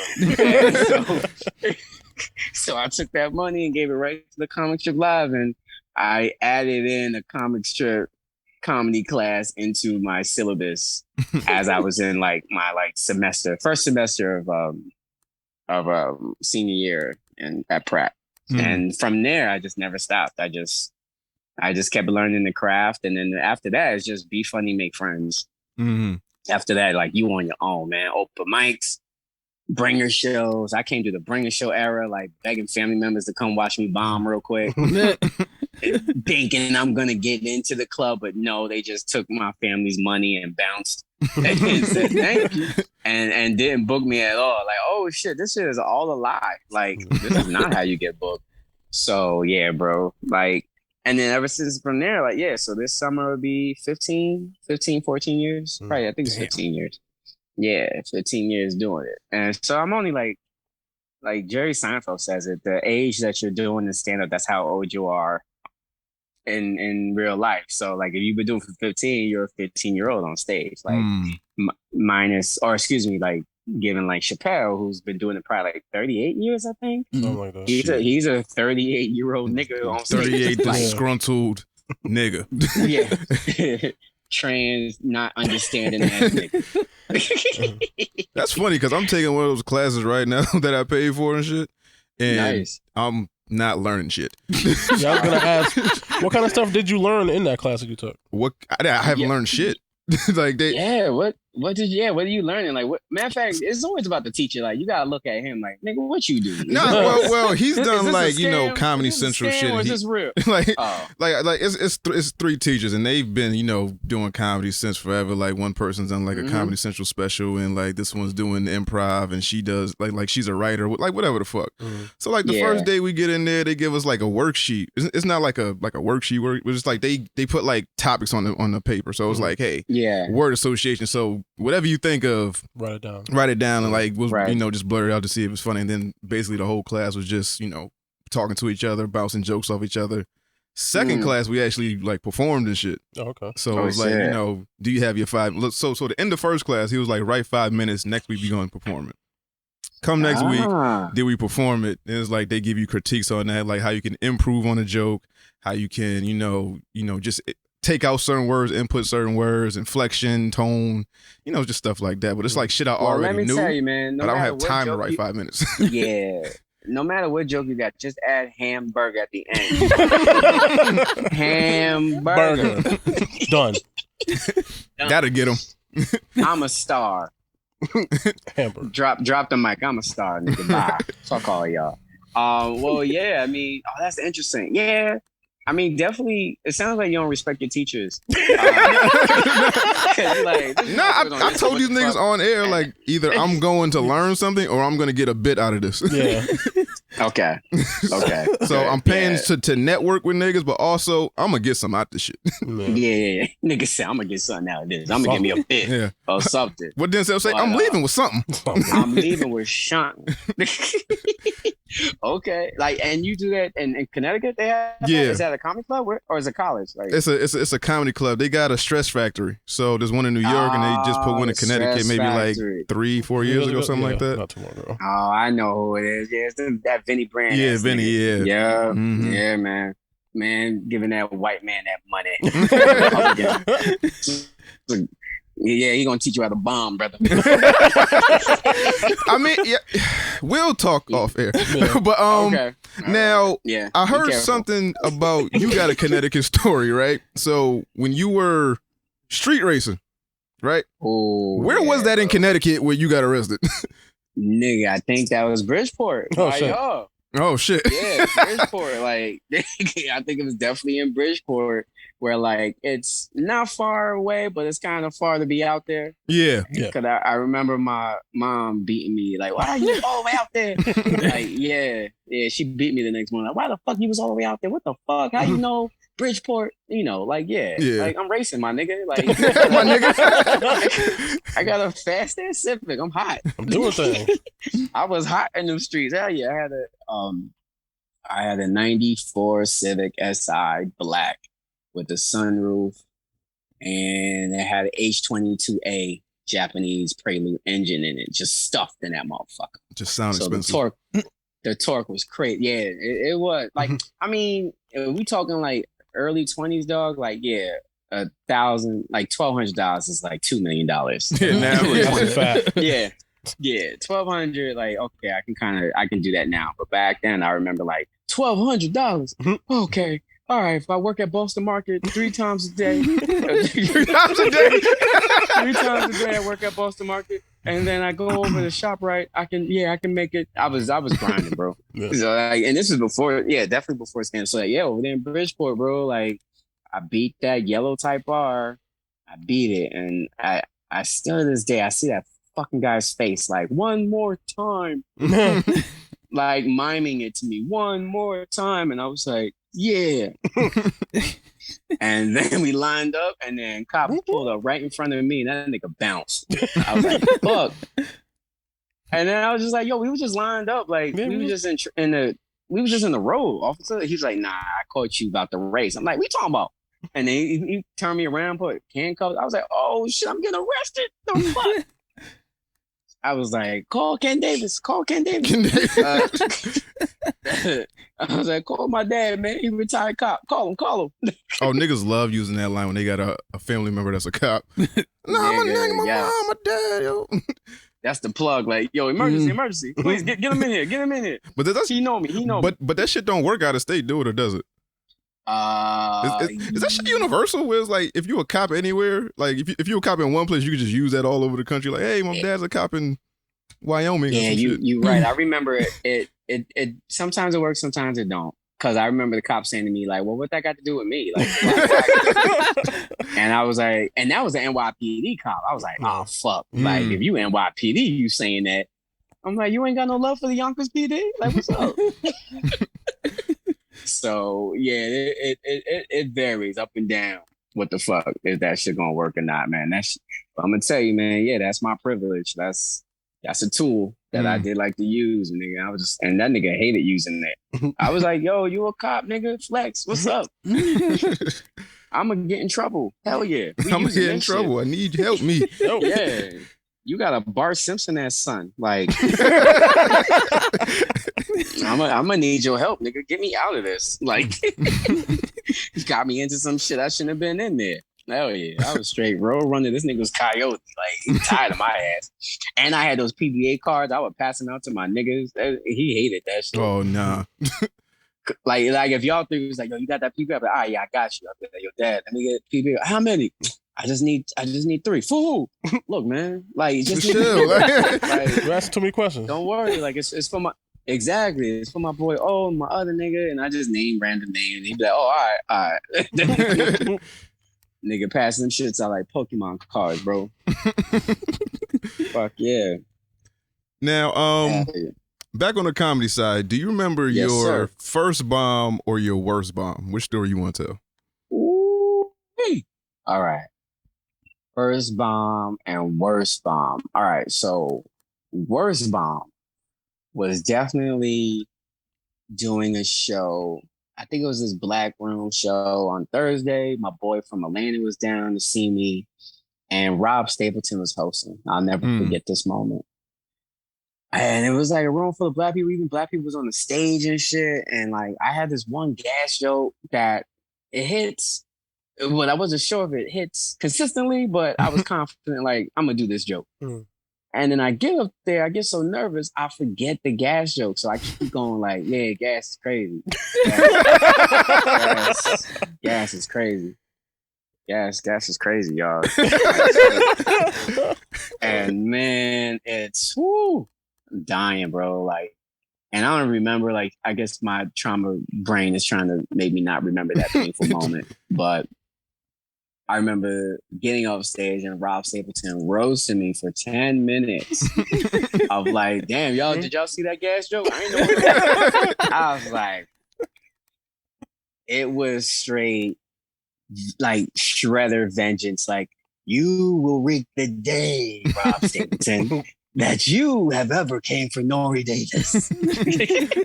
I was straight like Megatron, like, nigga, you will die, Starscream. Like, oh man, but yeah, no, he got that off. That was normal of him. And then my boy was like in the car, just quiet, like, you know, after you get your ass beat, like ass bombing. It's just like, don't worry, man. You going, don't even worry about that. You gonna get back out there. I was like, you right. That was the worst bomb ever, bro. Oh my God. Yeah, years. And then my first bomb, the comic. Oh, yeah.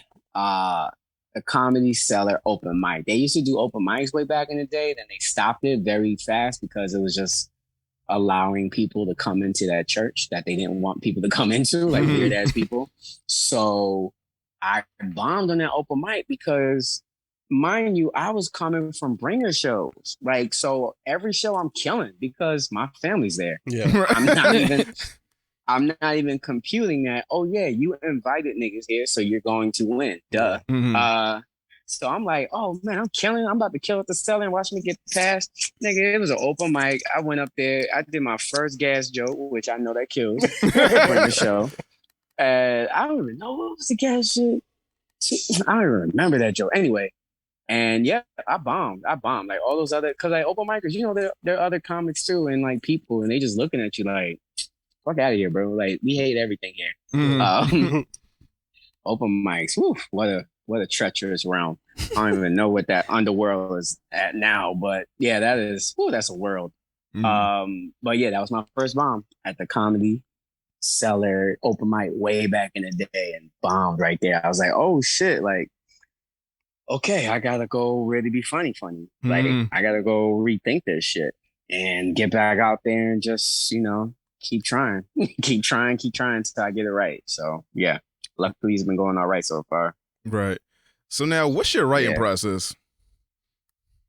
Writing process. Let's see. Well, it's right now. It's like I'll write a couple of notes down, and then the rest is just like working it out on stage, trying to find the rhythm of the laughs, of the pattern. So like, yeah, I write a little bit to myself, and then I'll go on stage with it and like figure it out. And then once I get like a couple big, like the laughs that I like in this joke, and then I just try to like be consistent with it, you know.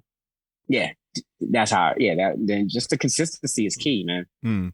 And then from there, it's like, okay, I got something. And I watch a lot of stand up too. I even watch new stand up. I was just finishing that LGBT standout celebration, like where they just threw all the gays up at one point. They gave Chappelle 60 mil, and they gave all the gays 6 minutes. That's funny.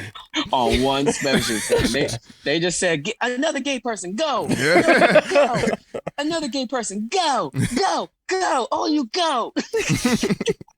That shit was fucked up. They even threw Wanda Sykes on there. They put Eddie Izzard. I'm like, fam, this is disrespectful. Y'all put Eddie Izzard.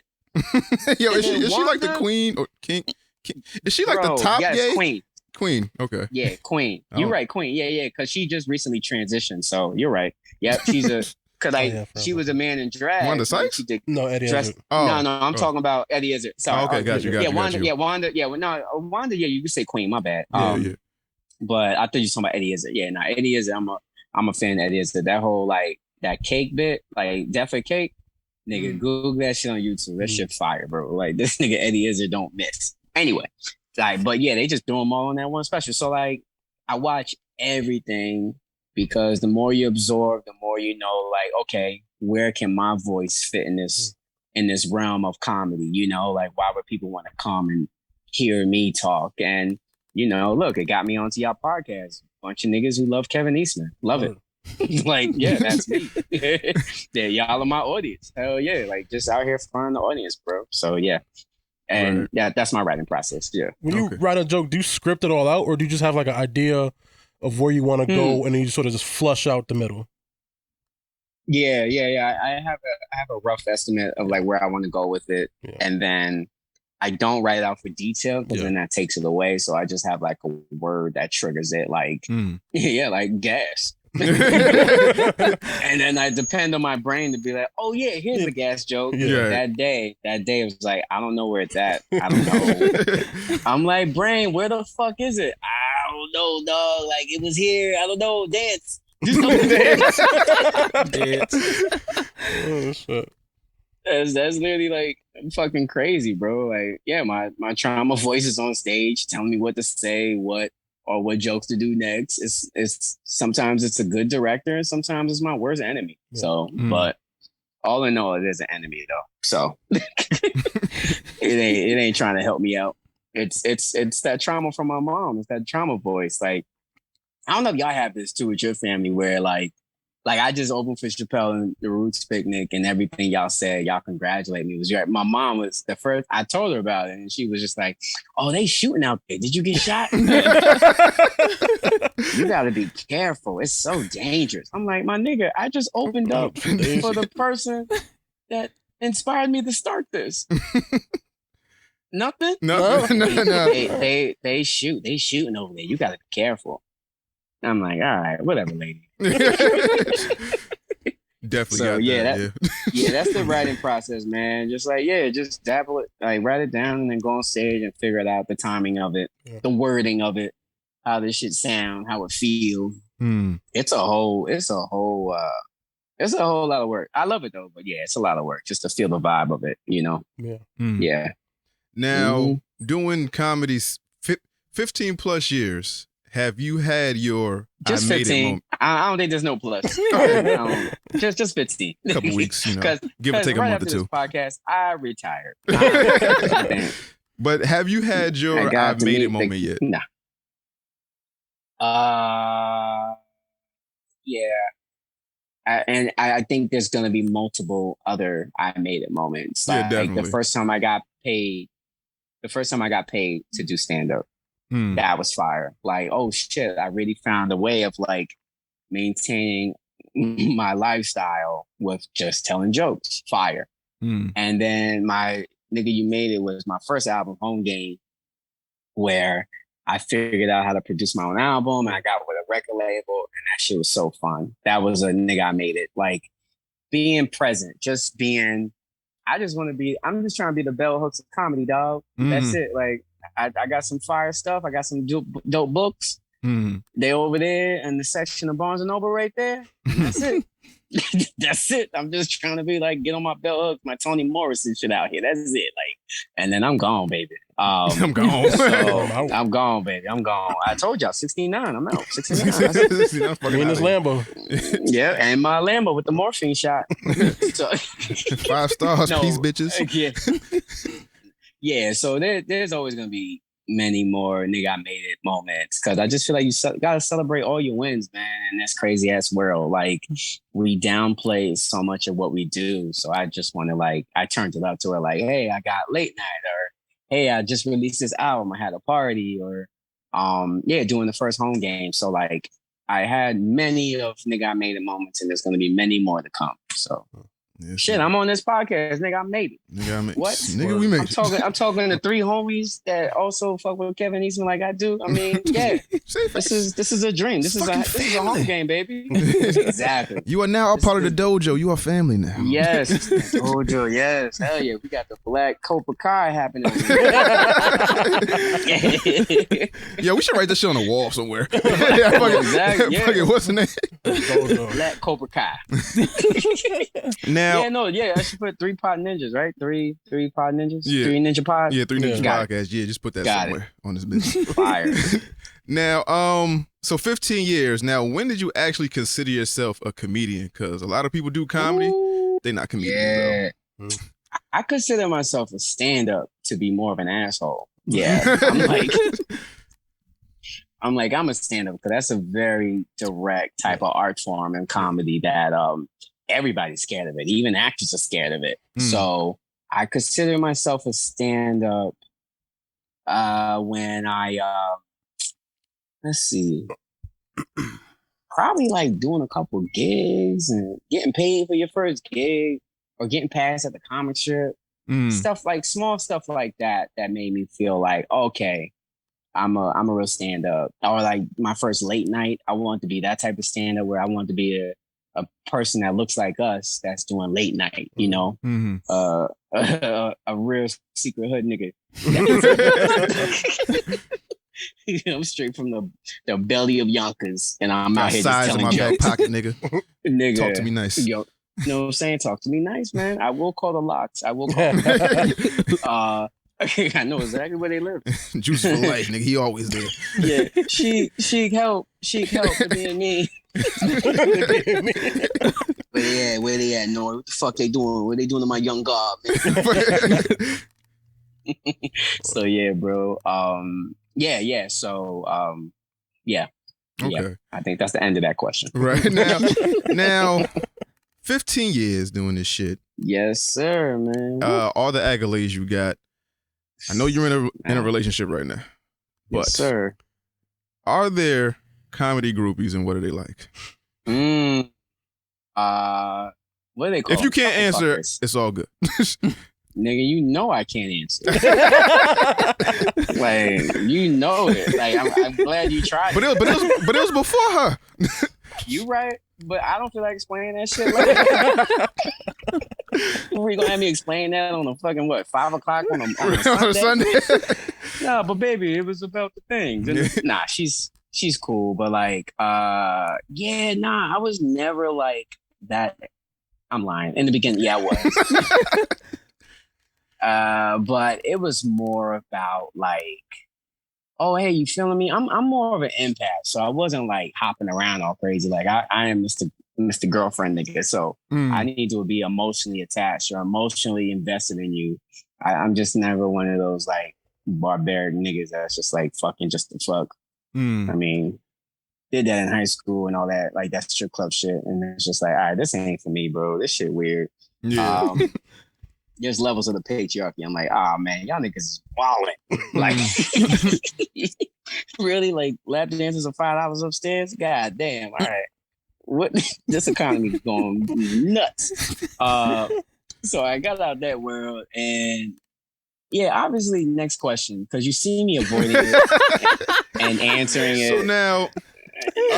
so it's like, I can't say this. I know. Just throwing it out there. It's my job. As right now in media, this is what I have to do. Just throw shit out there. Yeah, if you can't answer, cool, just pivot and It's all respect. It's all respect. But like, and how is it like? It's whack. It's heartless. It's a whole bunch of hurt people. Meaningless. It's just a whole bunch of hurt people. Fucking hurt people. That's it. Now we're all people that didn't get love from my parents, so we're just trying to find love. So speaking of hurt, therapy. Mm-hmm. Yes, sir. Yes, sir. Is comedy your therapy, or do you actually go to a person? Both. Definitely like go to a person, man. That shit is fire, and also learn so much about yourself. So then you can learn some mental tools to combat. For me, this violent, angry, judgmental, shameful voice.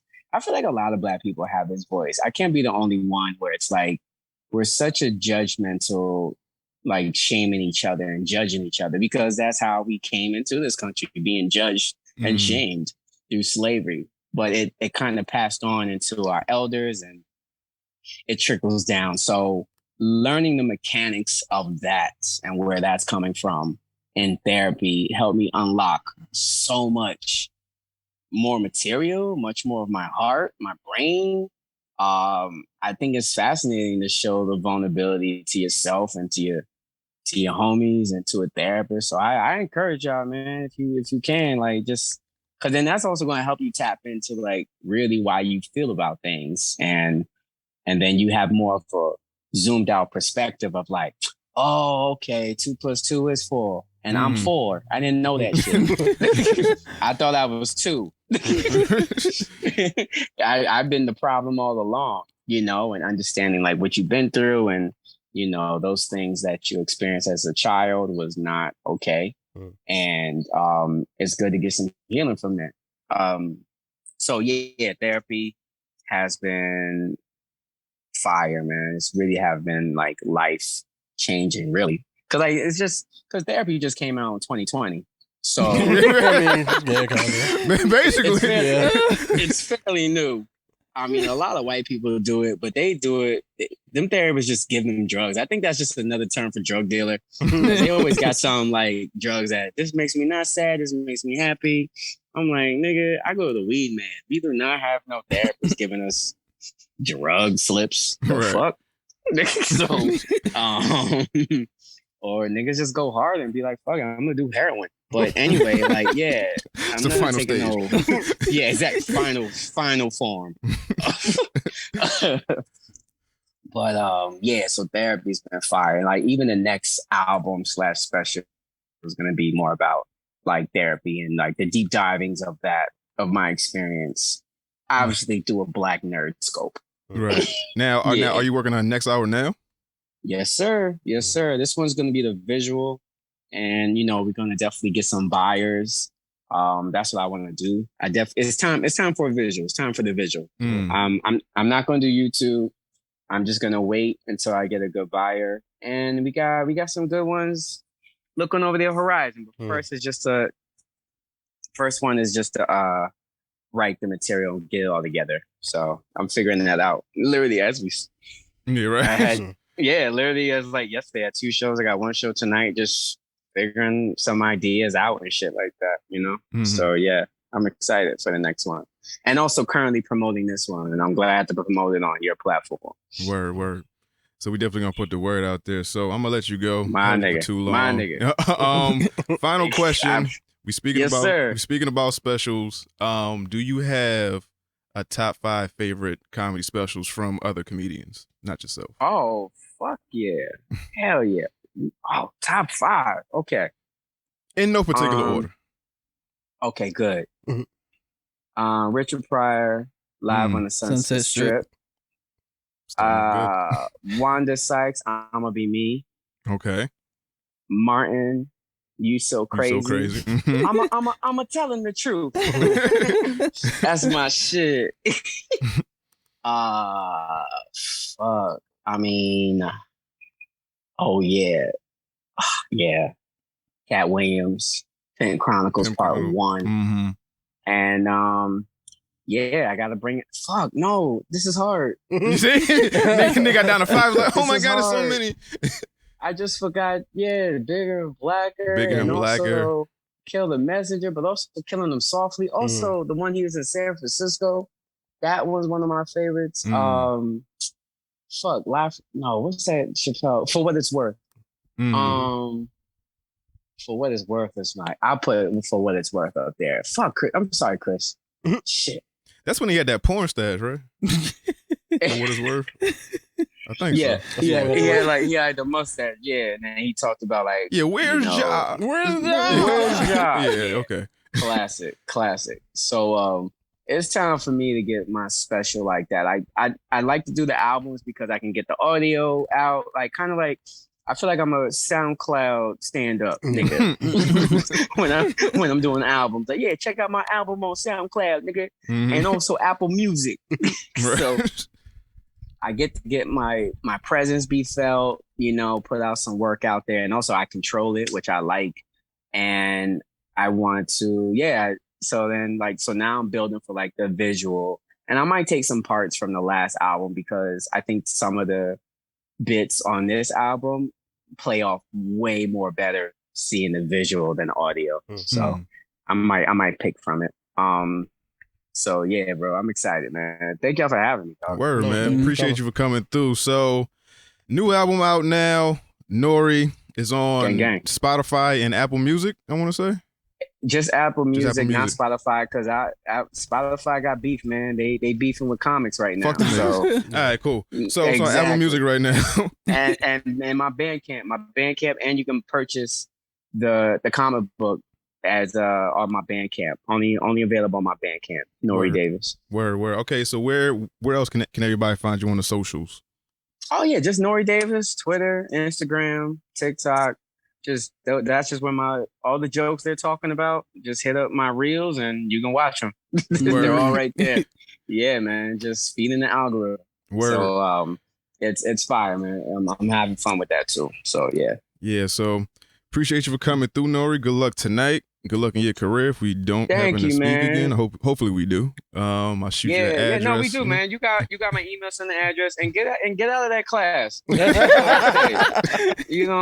don't think you ain't. Don't give that white man nothing. I mean, I ain't paid him yet. I told him like, yo, I got it all right now. I got you on the payment plan, so it was like I could just dip in what the fuck I want.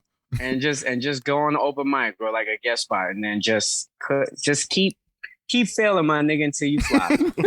Word. Keep failing. That's it. Just keep failing until you fly. Yep. Right. Keep failing until you fly. You're gonna hit it. Then you're gonna be like, oh, all right. This is my vibe. This is my wave. This is my voice. Right. You know? So yeah, man, don't stop, man. Keep going. Word. Thank you, man. My nigga, man. All right, man. Appreciate you for coming through, man. Talk to you soon, my brother. Love, man. Peace to y'all, man. All right. Be easy, man. Gang, gang. Later. And that was our interview with Nore Davis. Shout out to Nore. Cool guy. Fuck with him. Yeah. Let's see. Picks, man. The fuck we got for picks, man? My pick is gonna be Roadrunner, the Anthony Bourdain documentary that's on HBO Max. Oh, okay. Yeah, it was just a look at him as a person, his life, and then his tragic death. Yeah, it was a good documentary though. It was really good. Did you watch the George Carlin one?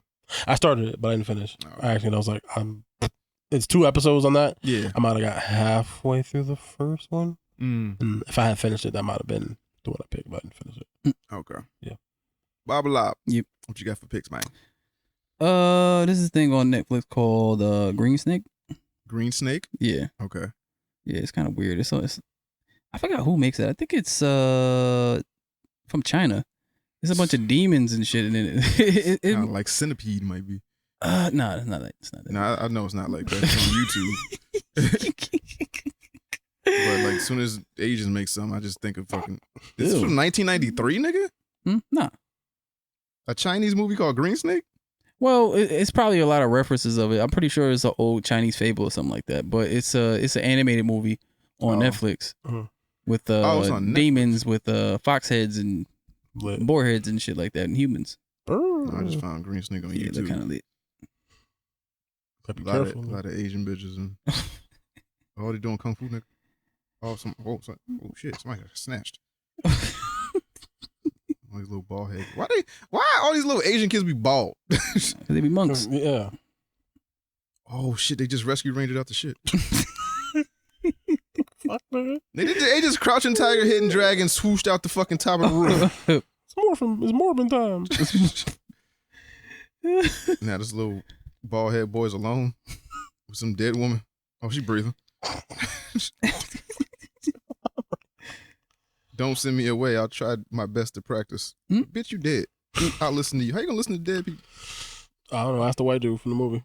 Oh, where are you, my dear wife, my dear husband? Stab. Oh. Point. Yeah. She just got bangs. She got finger waves. Actually. How dare you? My stuff. How dare you? All those little monk babies underground. Oh shit. What's your pick? What's your pick? Oh my. I won't go home. Go home, nigga. It's like 7:00. I know. Yeah. You got work tomorrow? Yeah. I don't care. I care.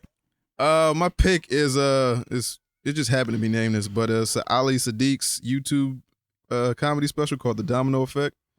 And it's on YouTube. I think it recently hit 1 million views. So shout out to Ali Sadiq for putting that out. I got through most of it. I ain't finished it. I think I was too high last night. Mexican got on boots. Huh? Mexican got on boots. I fuck with Ali. But yeah, man, that is it for today. Anything else, my ninjas? Nah. That's it. All right, so Ninja Vanish. We out of here. Go home, man. Yeah. Been here since like 2 o'clock, Give a nigga. fuck, nigga. Shut up. He's working.